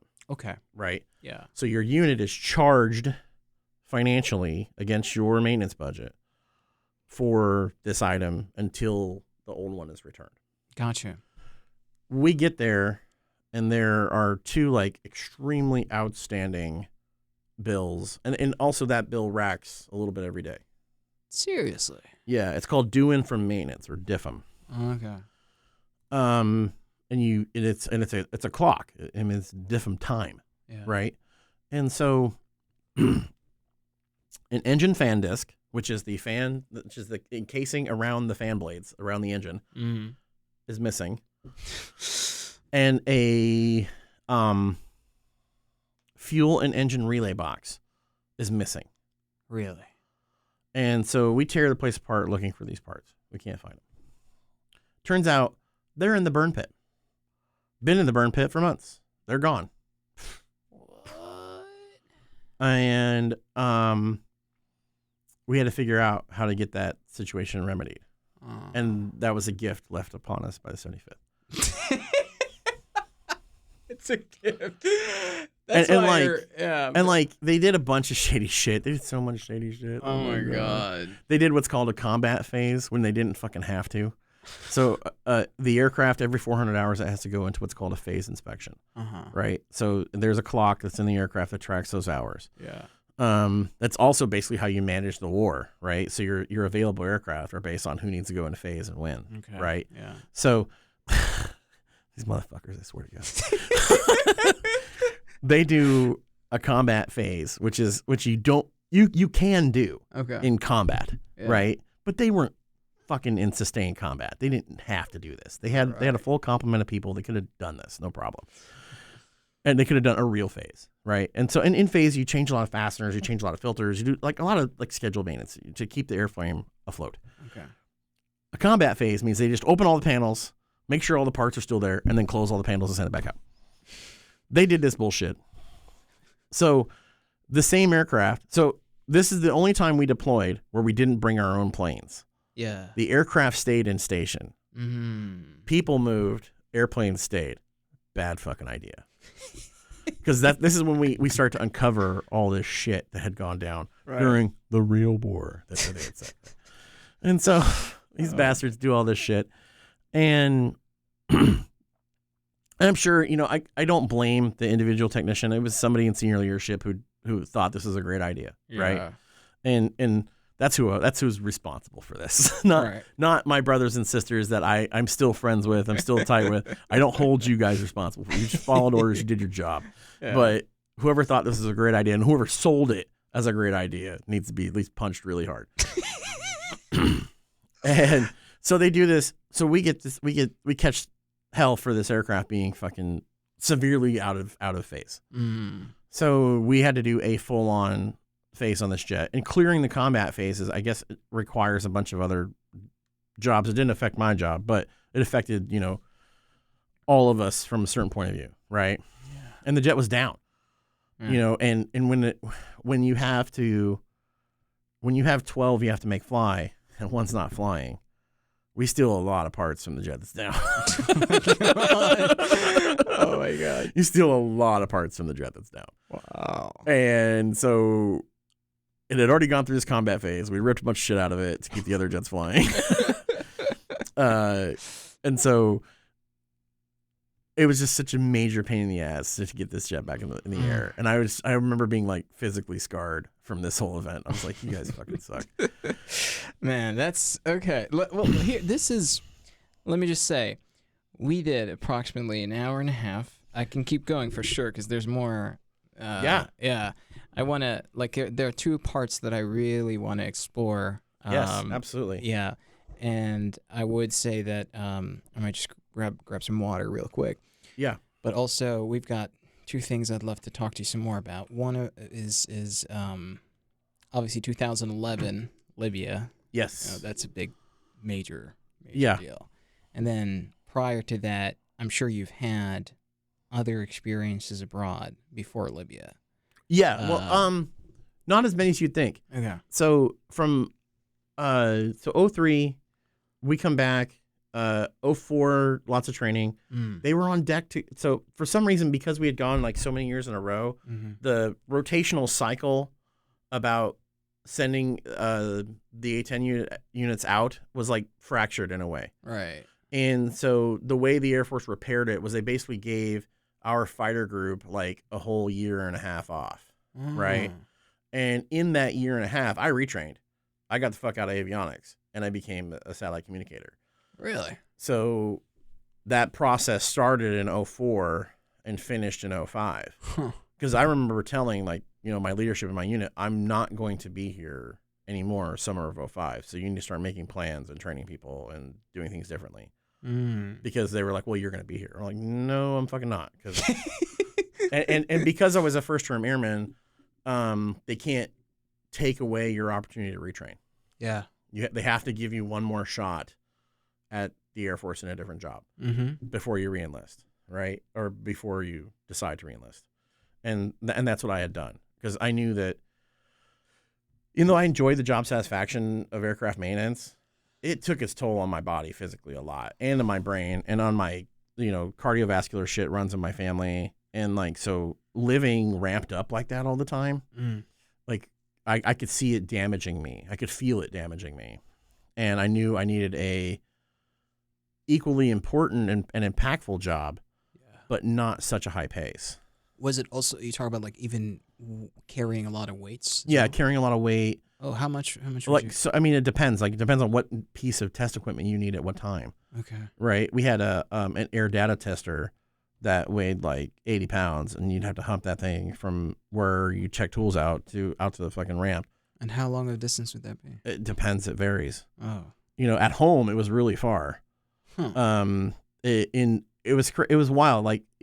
That piece of working in austere environments was always easier. We always had our supply dudes and our tool crib right by where we worked. Right. Okay. But yet at home it was damn near half a mile away from the first airplane. Oh my God. So at home it sucked, but yeah, even at Nellis.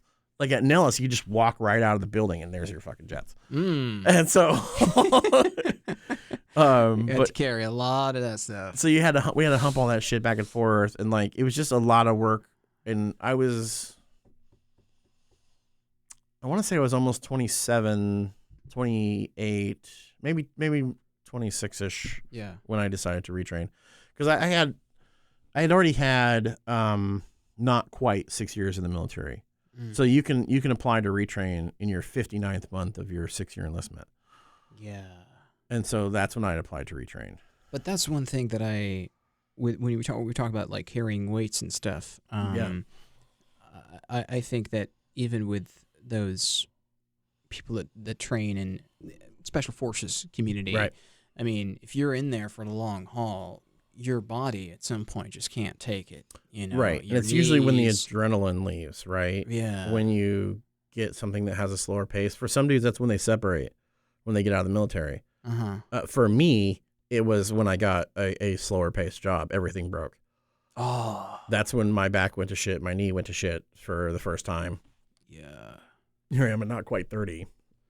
Right. I have 8 years in service, and freaking my knee feels like it belongs to an 80-year-old. Holy fuck.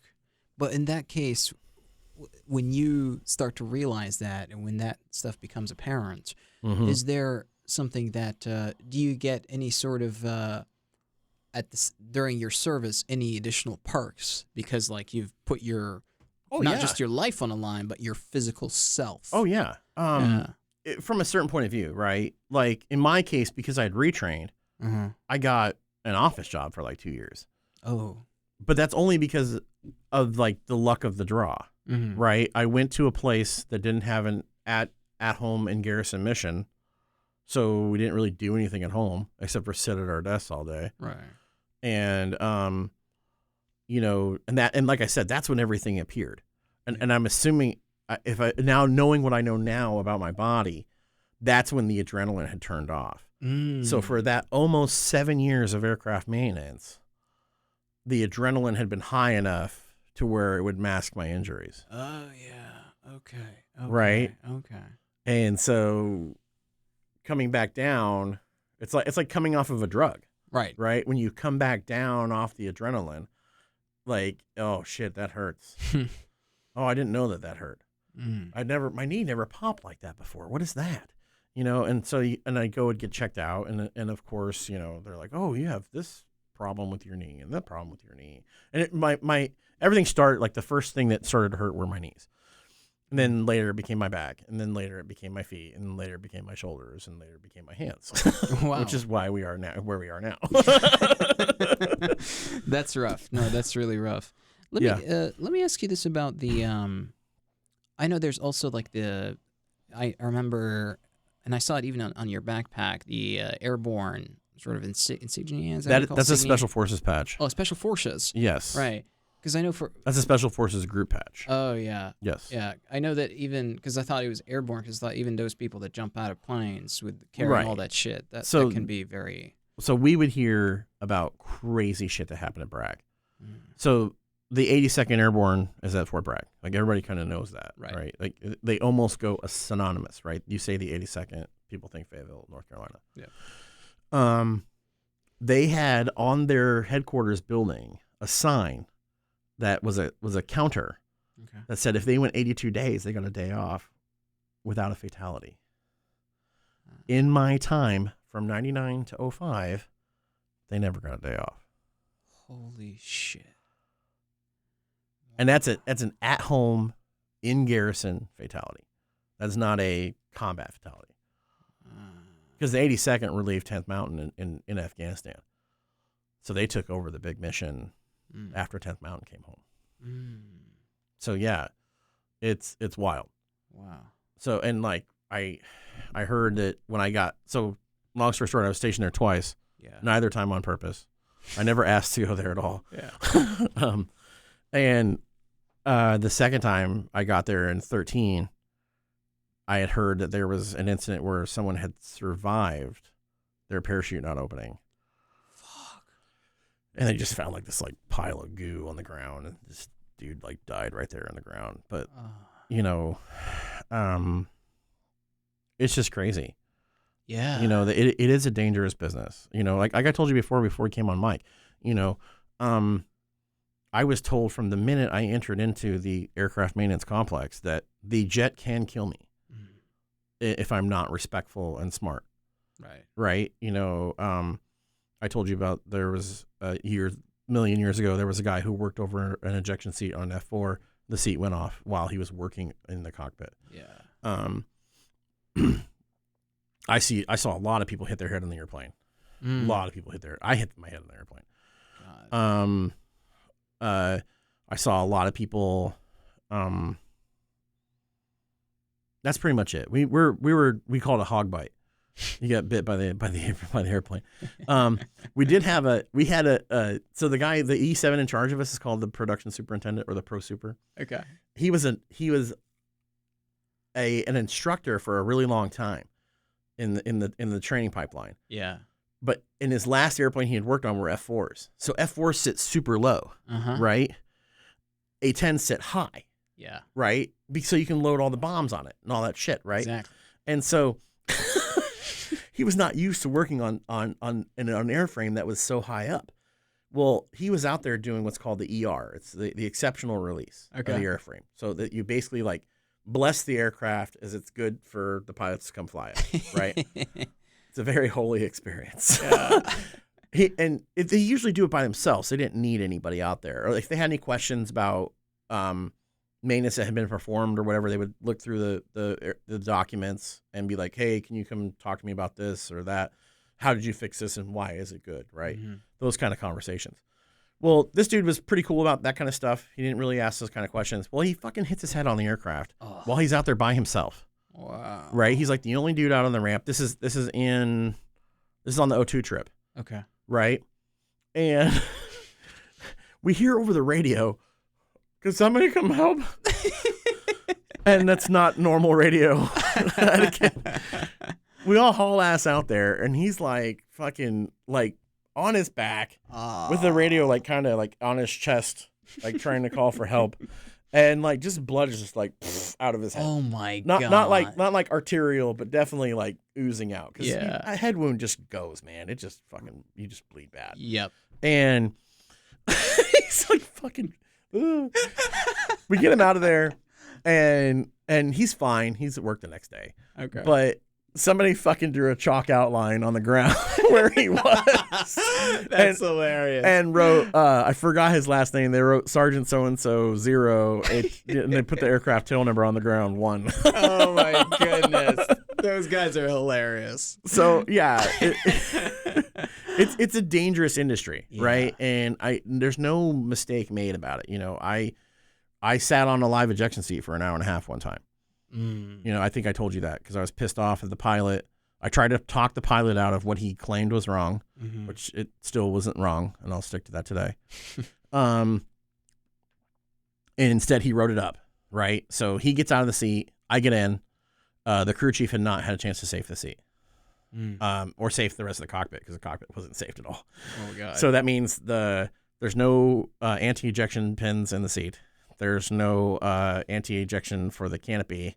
Okay. Like none of the shit. Right. Like it's all live, right? God. So I sat on this shit for an hour and a half doing a calibration. And I look at the caution panels like over here to my right. And you're supposed to look for seat not armed. Yeah. And I noticed that light's not on. And I'm like, shit. And so I get up. And I do what we used to call the QA look around. So we would look for quality assurance. Okay. You could always spot the QA guys because they had brand new trucks and we had old crappy trucks. So because they had fighter group money, we were just a poor fighter squadron. Oh my. So I'd pop up and I looked around the aircraft and I didn't see their trucks and I just reached over. So the pins are kept on the left side of the aircraft in a like a container. Yeah. Right. And I reach in there, I pull the pins out, I slap them in under my ass so nobody's looking. I throw the other 2 pins in, and I throw the canopy ejection pin in. Nobody's any of the wiser. But my ass was all sorts of puckered up. After the fact, it was like, man, I just sat on top of an explosive for a really long time. Holy shit. You know what I mean? Yeah. Like that like it kind of like coming down off of the adrenaline, right? It's like, oh my god, I could have just blown myself to bits because I was mad at this pilot. and that was a big lesson for me to not be so fiery. Yeah. You know, and I mean, you kind of know me. I'm a little bit of a fiery dude. I was much worse in my 20s. Oh man, no, I would imagine. No, back then a lot of energy. Yeah, a lot of energy. Very rarely sober. You know? Oh my god. Well, let me take it to let's fast forward to 2011. That's when you've got the Arab Spring. Yes. And I'm sure that sent a lot of obviously shockwaves across the region. Even the ones that are operating in the region at the time might have thought that they might be going to battle at some point. Right. In one place or the other. And obviously Syria is one of the main touch points. Yeah. Yep. That's a big. Well, in your hometown, near what? Your home country of Libya is a big touch point in this aspect too. Oh, absolutely. And I remember even talking to one of my.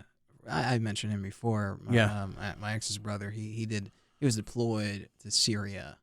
I think they had, because I know that they had a pretty substantial number of special forces guys over there during the fight against ISIS, I think. Yeah. But I think his a little pre-ISIS-y, but pre-ISIS, yeah. Or like young ISIS, if you will. Okay. Yeah. Yeah. But I think his deployment, was in 2019, if I'm not mistaken. Oh, then definitely that was for real ISIS then in 19. Okay. Yeah. Absolutely. But or what's left of ISIS. Exactly. Yeah. That's probably a more accurate assessment. Yeah.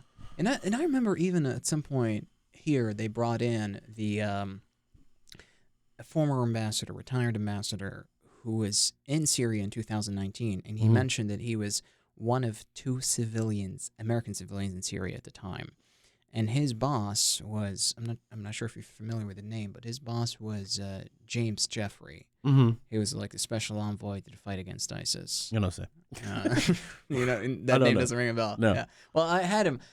That was his boss, and I actually had him on the podcast before, like a few years back. But anyways, what I'm trying to get at is, 2011. That's a big deal, huge shift in the entire Middle Eastern / Right. North Africa landscape. Absolutely. And you were part of that. One of the, I guess, you were operating in one of the coordination, perhaps, right, with NATO forces, right, in Libya. So yeah.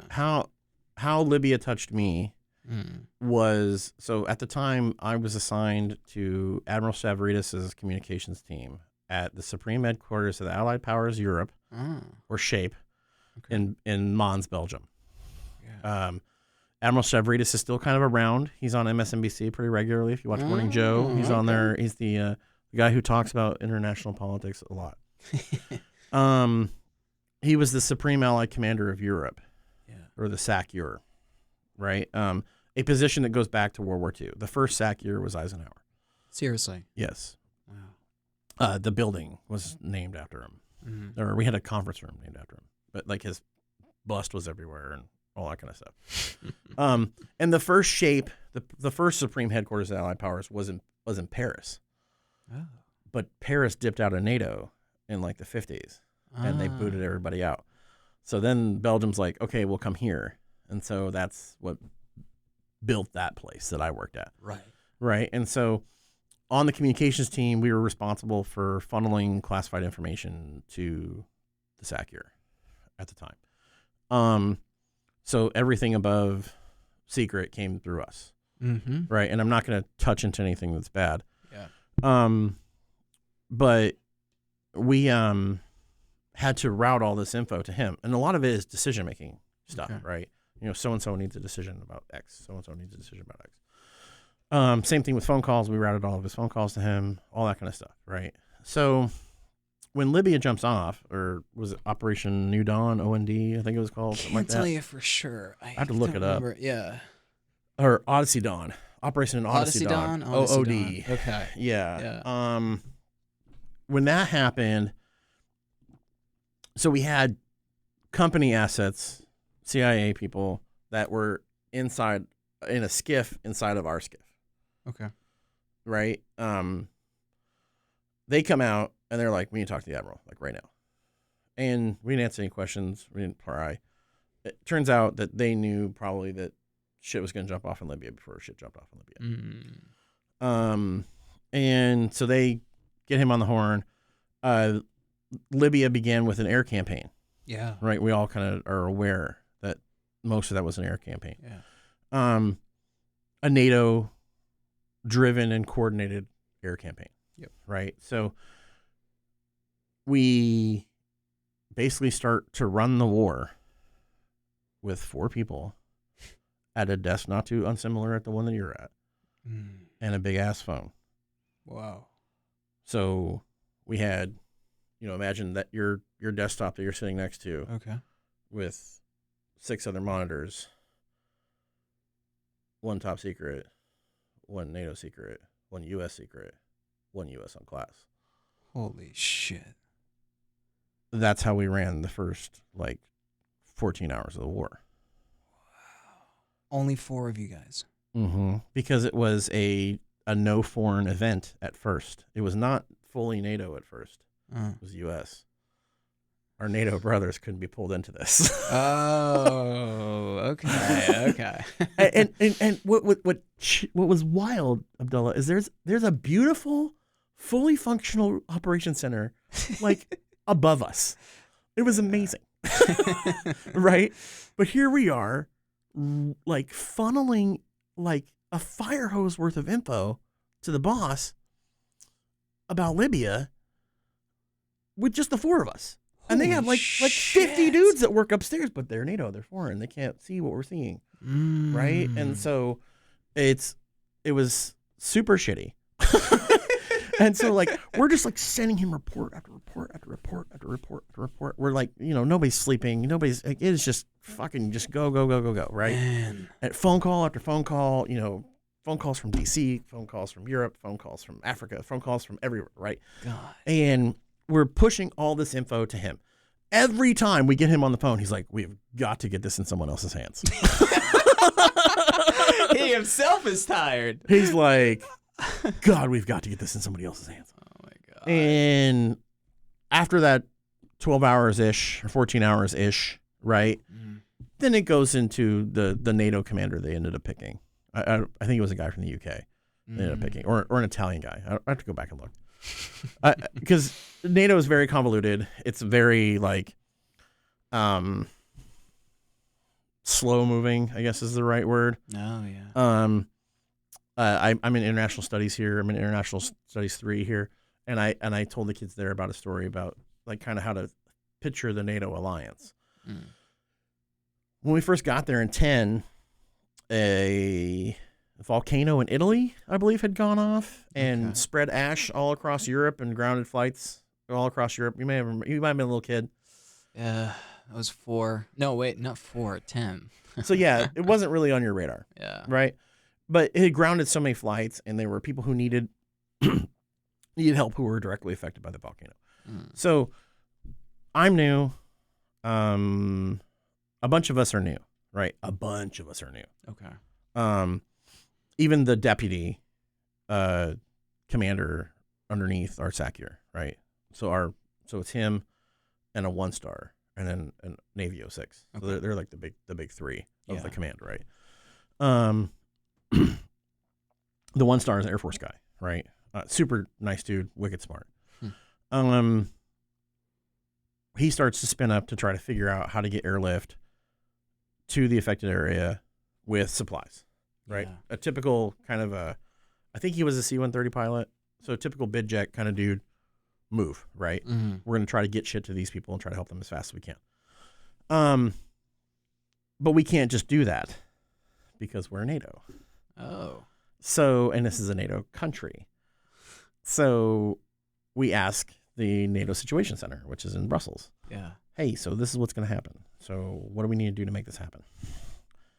And they're like, well, the number one phrase you hear in Belgium when you first get there is it's not possible. Right? Or normally. So this happens to my 1-star over the phone from the NATO Situation Center. Normally, you're correct. It is easy to get the airplane there with this stuff, right? But in this case, we cannot fly, and he starts giving him like a kind of a report of what the lay of the land. And he was like, and the guy who he talked to was like a sergeant from the fucking Belgian military, and he's like, are you new to NATO, sir? And he was like, yeah, I just got here. And he's like, you will see this moves at the speed of the alliance. The speed of the alliance was like the phrase that paid the rest of my time I was there. So it takes weeks to get humanitarian aid to these people. Weeks. And that's an ally, for God's sake. An ally. Yeah. A neighboring ally in the same continent. Exactly. Like hundreds of miles away, not thousands. Right. Okay.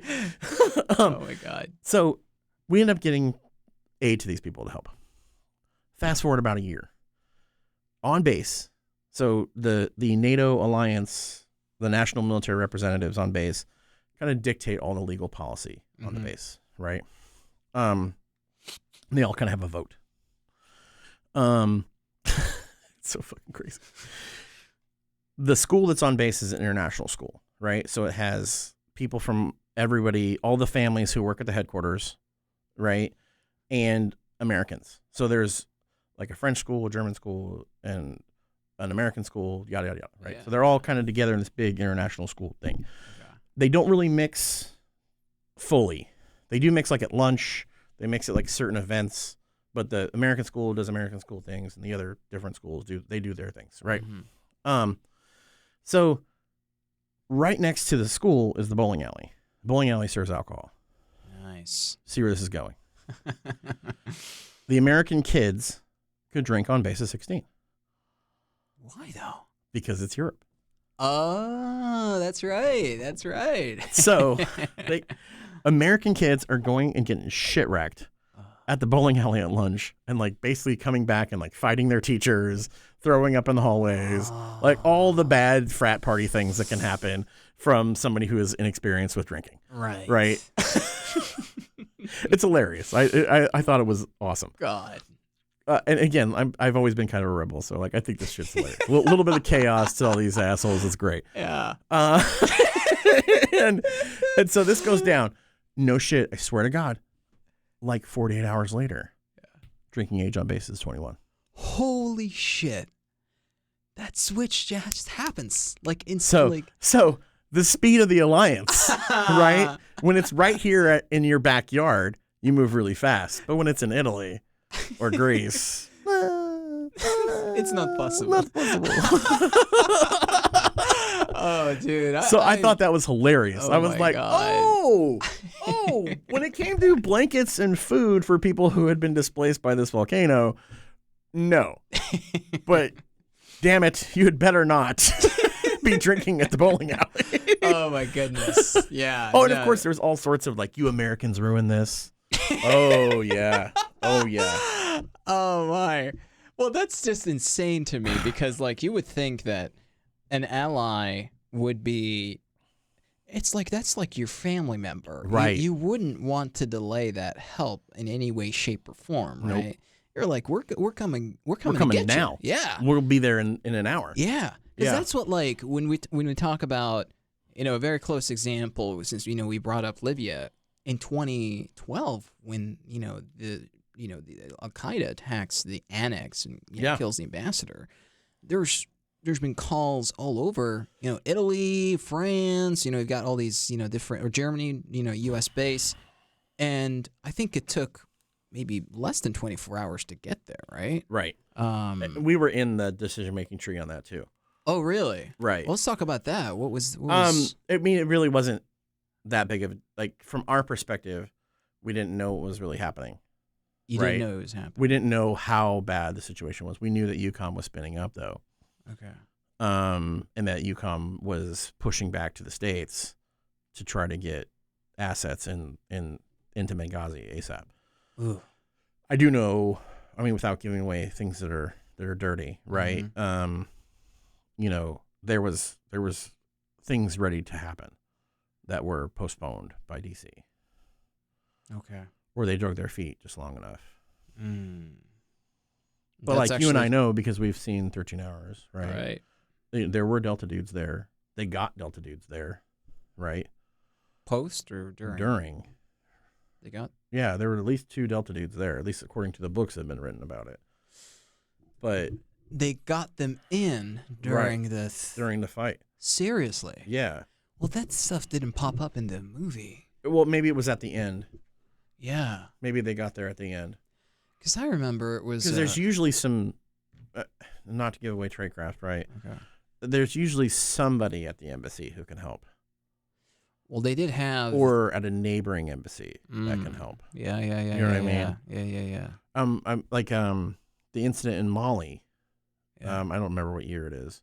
That guy was on Sean Ryan, the guy who talks about the incident in Mali. Delta Force guy? Delta Force guy. Yeah, he was at the embassy to train embassy folks to do counterterrorism type events. Yeah.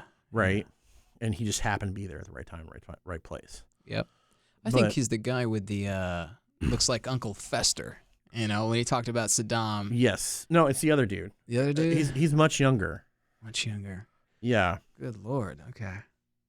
Because I remember it was, because there's that blonde guy with shoulder length hair. Yes. I forgot the guy's name. We'd have to look it up. Yeah. I mean, I guess I could search Delta Mali.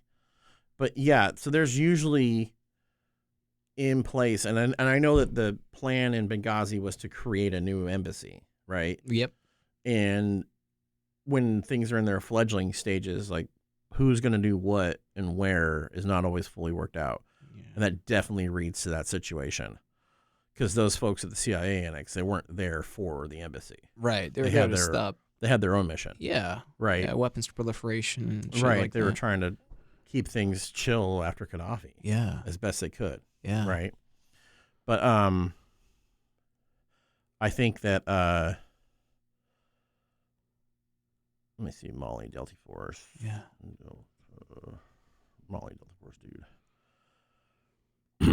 Oh yeah, see, he got the Silver Cross for that mission. Wait, can I see the image of that guy? Yeah, let me see if it will show his image. Because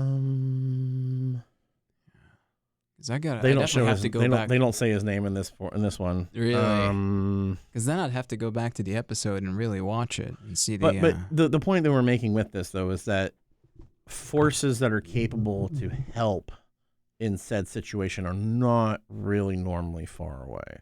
Yeah. Right. They had, they show it in the movie. They did get reinforced by their own guys. There were GRS dudes that came and helped them. Yep. And so there were people there that could get there that could have come help. This is not unclassified, or this is unclassified, but the 82nd maintains what's called the Global Response Force, the GRF. Okay. At one point, one of their brigade combat teams is always in the GRF, right? So they rotate in and out of it, right? It's like an alert cycle. And the GRF is meant to go anywhere in the world in 72 hours. In 72 hours. Okay. So that's why there's still big airplanes at Bragg to move those dudes in 72 hours. And they have some sort of agreement that keeps those airframes there. So there were things that could have been done differently. Okay. You know what I mean? Like when we push back against former Secretary Clinton and the Obama administration, there were things that could have been done differently. Granted, I mean, it's not going to bring these people back. It's not going to change what happened. What happened to Chris Stevens was a horribly sad event, and it's sad to see anybody die like that, let alone a U.S. ambassador, right, who really did have love for the Libyan people, and really did want to see them step out on their own in a glorious independence that they were on deck to receive. Yeah, no, you're right. And it always seems like it's that person who's like that shining light that the evil comes and extinguishes. Yeah. When we're gonna wrap it up real soon, but I did want to give a little bit of maybe give a little bit of attention to maybe post-military service. Just two quick things, and then we can wrap it up. So you, when did you retire? What year was that, and how did it happen? In 2020, I retired. 2020. Yeah. What was that like for you? It was wild. Ugh. So you have to forecast your retirement a year out. So I clicked the button in 19. And when I decided to retire in June of 2020, the plan was, because so I did make it to E6. Okay. I know I was in E5 for like 12 years. Oh, nice. But I made it to E6, and I had one more shot at E7. Right. Yeah. Okay. Now, knowing what I know now, I probably wouldn't have stayed anyway if I made it. Right. Really? But results dropped in June. My retirement date was 1 July. So I was going to give it that one more shot to make Master Sergeant, and then I didn't.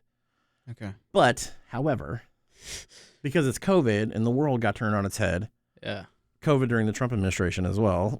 Right. Right. So there was a lot of bullshit with releasing these E7 results. So I found out, like, after I'd already collected my first retirement check, that I made it. Seriously? Yeah, I get a rando call from a friend of mine who worked at Air Force Personnel Command. He's like, "Bro, you made it! Oh my God!" And I was like, "That's great. I just collected my first retirement check." Oh my God! And he's like, "You're retired?" And I was like, "Yeah." And he's like, "Well, I'm looking at your shit. It doesn't say you're retired." I'm like, "Dude, I'm fucking retired." and I was like, "Welcome to COVID military, right? Everything's messed up." And I actually leaned on him because my pay had gotten all sorts of messed up when I left. So they normally hold your last paycheck to just make sure you don't owe the government anything. Not a lot of people know this. They held my last paycheck to make sure I didn't owe the government anything. I didn't owe the government anything, thank God. Good. However, but my last paycheck got withheld because at Nellis, because I retired from Vegas. That was my last assignment. Was in the Vegas area, if you will. But the personnel shop that was in charge of us was at Nellis. Okay. They sat on it, and they never turned on my terminal leave because I went on leave before I left. So you go on what's called terminal leave. You burn off the rest of your vacation time. And I had like 4 weeks and some change of it that I'd burned off. Yeah. And they never turned it on. So the system is showing that they have to pay me for my leave, even though I took it. So basically the financial system short-circuited over this money, and the only people who could answer these questions were in Nellis. Right. And so they basically sat on it long enough to where it became a problem. I was unaware of this. So I get paid for my retirement. So that got processed. I get paid for my retirement, and I get my first disability check before I got my final paycheck from the military. Seriously. I was pissed. Wow. I was so mad. That's so messed up. Yeah. Yeah. And of course, at the end of the day, nobody owed anybody anything. They just sat on it. They just sat on it. Yeah. That's rough. That's stupid. But yeah, everything that could go wrong, like retiring and out processing during COVID, did go wrong. Oh my God. Yeah. But that was 2020. Then when you left, did you have like I'm sure there's a lot of nostalgia right now. Yeah. Yeah.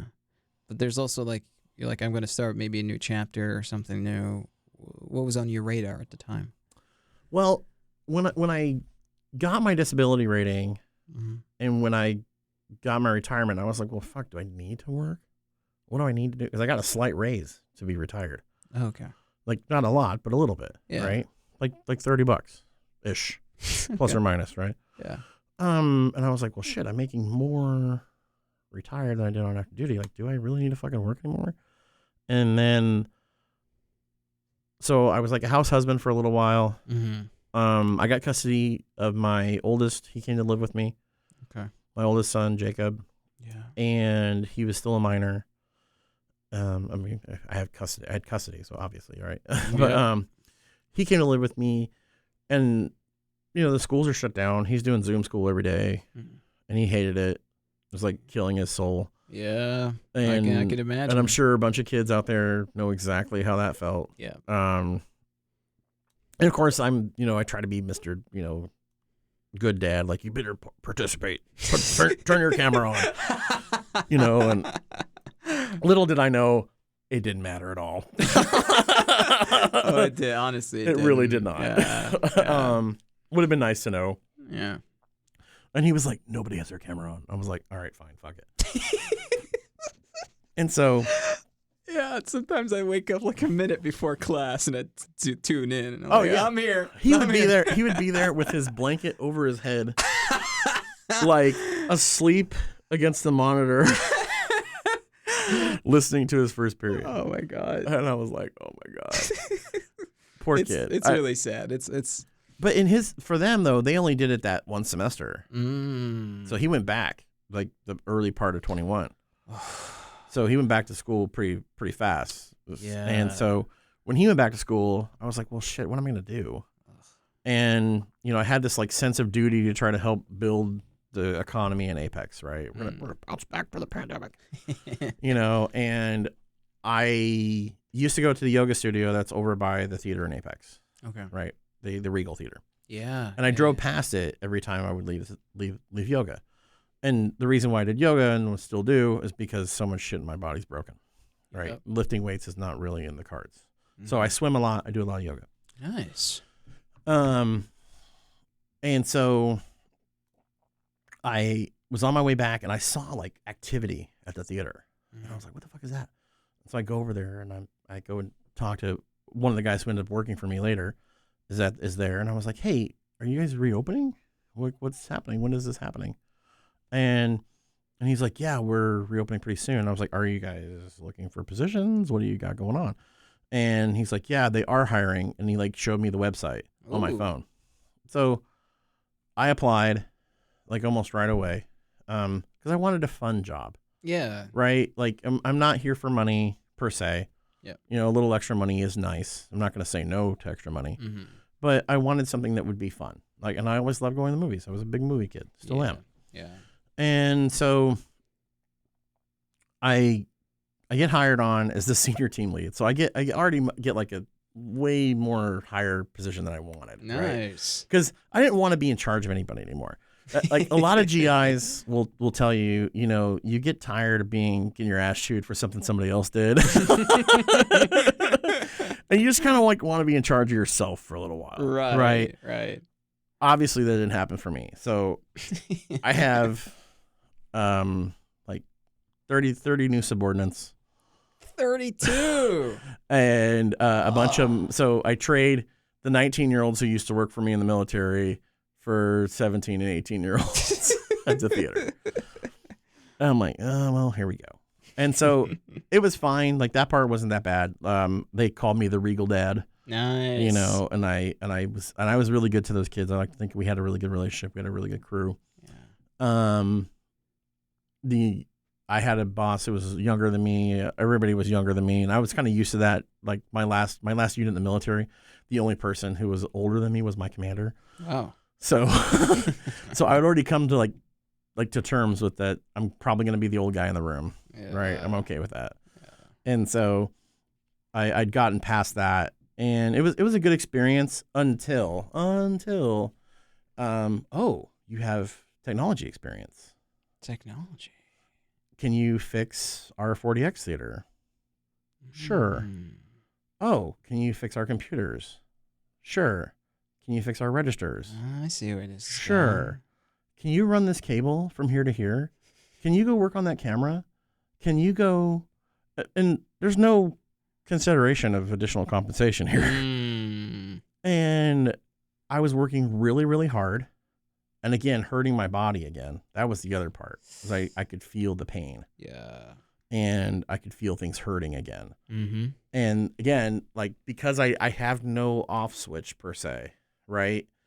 Like I have a throttle. It either goes all the way up or all the way down, right? And so I felt that throttle going all the way up again. Yeah. Right? To where the adrenaline is taking the pain away and I can just fucking knock out shit. And it was nice to do that. And I do feel like, you know, as a good citizen, I did my part to help rebuild Apex's economy. Mm. But at the same time, and you know, full disclosure, I live in Apex now. Yeah. You know, it just became a kind of a shitty job. Mm. You know, I used to tell people working there, it's like going back to work for the Department of Defense. Mm. We have more problems than money. We all have uniforms we hate. And every time when somebody from the outside comes to talk to us, they tell us we suck. It was just, and that's how it was. Whenever we got inspected by corporate, they always, first thing out of their mouth, God, you guys suck so bad. You know what I mean? Like in like flashlight inspections to search for dust. What? Oh yeah. Fucking crazy. Yeah. And I was like, you know what? Enough's enough. Mm. And so in 23, because the economy sucked. Yeah. We're talking about post-COVID rebuild, right? The economy sucked. There is baked into Department of Defense raises that when the economy dips to a certain point, we all automatically get a bump to help deal with the new cost of living. Yeah. Because you really, like, it goes back to the 60s where they didn't want, you know, like homeless active duty people. Yep. Right? That makes us look really shitty. Yeah. And so I get this massive cost of living raise. I mean, not massive, but enough to where it negated the Regal money, right? And so I was like, well, the Regal money's gone, so do I really need to be here anymore? And the company declared bankruptcy in October of 23 or 22. Really? But they're still open now. Not anymore. Not anymore? No, they got sold, yeah. I didn't get, well, I went to the Regal Cinema like a few weeks back. Maybe this is a different. It might be a different one. Yeah. Because there's one in Cary, too. Oh, probably that's the one I went to. That one's surviving. Okay. Ish. I watched Joker too. Nice. It sucked. Yeah, I heard it sucked. I heard it sucked.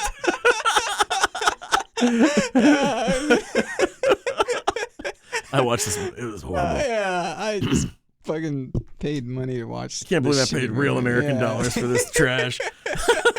Could have like torrented it. I'm Right. just kidding. either way. Yeah. I mean, fuck, it hit streaming like 5 minutes after it was in the theater. Yeah. So I realized I didn't need to be there anymore. I felt like I did what I needed to do there. And I was like, well, maybe I'll go back to school. Yeah. And I started looking to see, because I at the same time I retired, a bunch of the soft people I retired with, the special operations folks, were retiring at the same time. And I kind of was like watching to like what their like career paths were post-military. And I was like, okay. And then I started asking, okay, well, what's your degree in? What's this? What's that? Right? Or what degree do you recommend one pursues? Right? Because I was not a SEAL. I was not a long tab or SF guy. The concept of walking into one of those jobs post-retirement wasn't, I have to supplement that with education. Right. And like a lot of education, like to the point where a doctor needs to be in front of my name to be taken seriously in those spaces. And so I was like, well, I could go back to school and I could probably get my doctorate if I really wanted to. Yeah. And so that's what started this whole international studies pathway. And I applied at state first before I decided to go anywhere. State was like, yeah, go fuck yourself. You have no school. Like, I don't even think my little wolf paw account made it very far. Oh my God. That's hard. And so I was like, oh, okay. Wake Tech, I tried to apply at Wake Tech. Wake Tech says, well, you don't have enough time in North Carolina. Seriously? For in-state tuition. GI Bill, no, not outside. No, they will not pay not outside of state or out-of-state tuition. Yeah. So I was like, well, shit. So I have to wait. And I did do that, but like before I started working at the theater. This happened before I started working at the theater. Okay. And so I'd burned enough time at the theater to meet the time in state requirements. Right. Mind you, I had 14 non-consecutive years in this state before I even asked to go to touch their education system. They're like, we don't care. How long have you owned property in this state? Oh, okay. So I met the requirement. I got my in-state tuition at Wake Tech. I went to Wake Tech for a year and a half ish, and I graduated. And there's agreements between Wake Tech and state. They're extremely helpful towards transfer students. So if anybody is out there that has benefited from this, or I know someone who could benefit from this, your acceptance rate from Wake Tech to here is like 90%. Nice. Yeah, it's pretty much like that for all the in-state schools. Nice. They have like all these agreements where their graduates get first look and yada, yada, yada, right? So, and I get picked up to come here. Because I'm a psycho and I took classes during the summer, like I told you, like on the way here, I've been in school physically for, at the end of this semester, 24 calendar months. Yep. I am finishing my second semester of my junior year right now. Wow. So I'm way ahead. Yeah. Not necessarily by design. It just happened that way. Yeah. But I wanted to keep the GI Bill money rolling through the summer.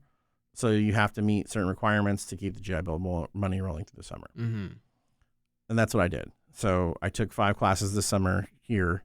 God. I'm in 5 classes now, which sucks. Yeah. And I make no mistake, I know I am in class with people who are in 6 classes and 7 classes. Yeah. I know people who are taking a lot of classes at the same time. Yeah. But I'm 47. You're not. That makes a big difference. I have 2 children. I have a house. I had 2 dogs. I don't have dogs anymore. But a lot has happened since we moved here. So makes a huge difference. And I'm highly politically active. I worked my ass off during this last election. I worked my ass off in all the elections I've been back in North Carolina for. Yeah. So it's like, I have a lot going on. To be stupid enough to take on 5 classes this semester was dumb. But with that, though, I have the opportunity to slow down a little bit, and I'm definitely going to slow down. I have a job. I work for Democracy North Carolina. I'm the regional organizer for the Triangle. Shout out to Democracy North Carolina. Shout out to Democracy North Carolina. And thank you so much to Suhelema for hiring me. You're the best. Love you. And so I have a part-time job. I work here, and I go to school here. So Yeah. I'm excited to slow down a little bit. I'm only taking 4 classes next semester. That's good. Probably going to continue that out for the rest of my time here. Probably graduate. Well, now that I for sure have to go overseas for study abroad for my IS degree. Oh, yeah. Or they really, really want me, or I haven't won that fight yet. So we'll see what happens Fingers there. crossed. Fingers crossed. Fingers crossed. But that will probably be the last thing I do here. Yeah. Will be the study abroad piece. So I'm going to milk it till the very end. And then I'll graduate with summer of 26. Yeah. Yeah. Well, I just want to say, Jason, I really appreciate your time today. Thank you, brother. We've been talking we've been talking even before we started recording. I know. I love it, dude. I love it. You are an outstanding conversationalist. I appreciate that. I knew the minute I met you when you came and spoke to our class. Again, full disclosure, Abdullah came and talked to us about Libya in my Arab pop culture class with Dr. Saylor. Yeah, Elizabeth shout Saylor. out to her as well. Shout out to Elizabeth Saylor. You're amazing. And a keystone to my success here at NC State. But I met, and I'm like, oh, Libya's in the house. That's how I started our conversation. Libya's and I was here. I know a couple things about Libya, and you're like, oh, really? And I told you how Libya touched me, and Operation Odyssey Dawn touched me. And you're like, oh my God, I was just a little kid. and again, not the first or last time I'm ever going to hear that. You know what I mean? Right. We talk about 9/11 came around this year, and we talked about where were you, what were you doing at 9/11? None of the kids in the room have anything to say. I'll be like, well, let me tell you. My mom told me that, that a plane had crashed into Yeah, no, some of them might not even been born during that year. Absolutely. 3 years after that happened, they were born. Yeah, absolutely. Yeah, but no, it's honestly an honor to have you here and to have this conversation. We talked about a lot, but I reckon there's a lot more to talk about. So there's always room for a round 2. Yeah. Yeah, we didn't even touch on any of the cool guy stuff. And we can talk about that later. For sure. No, for sure.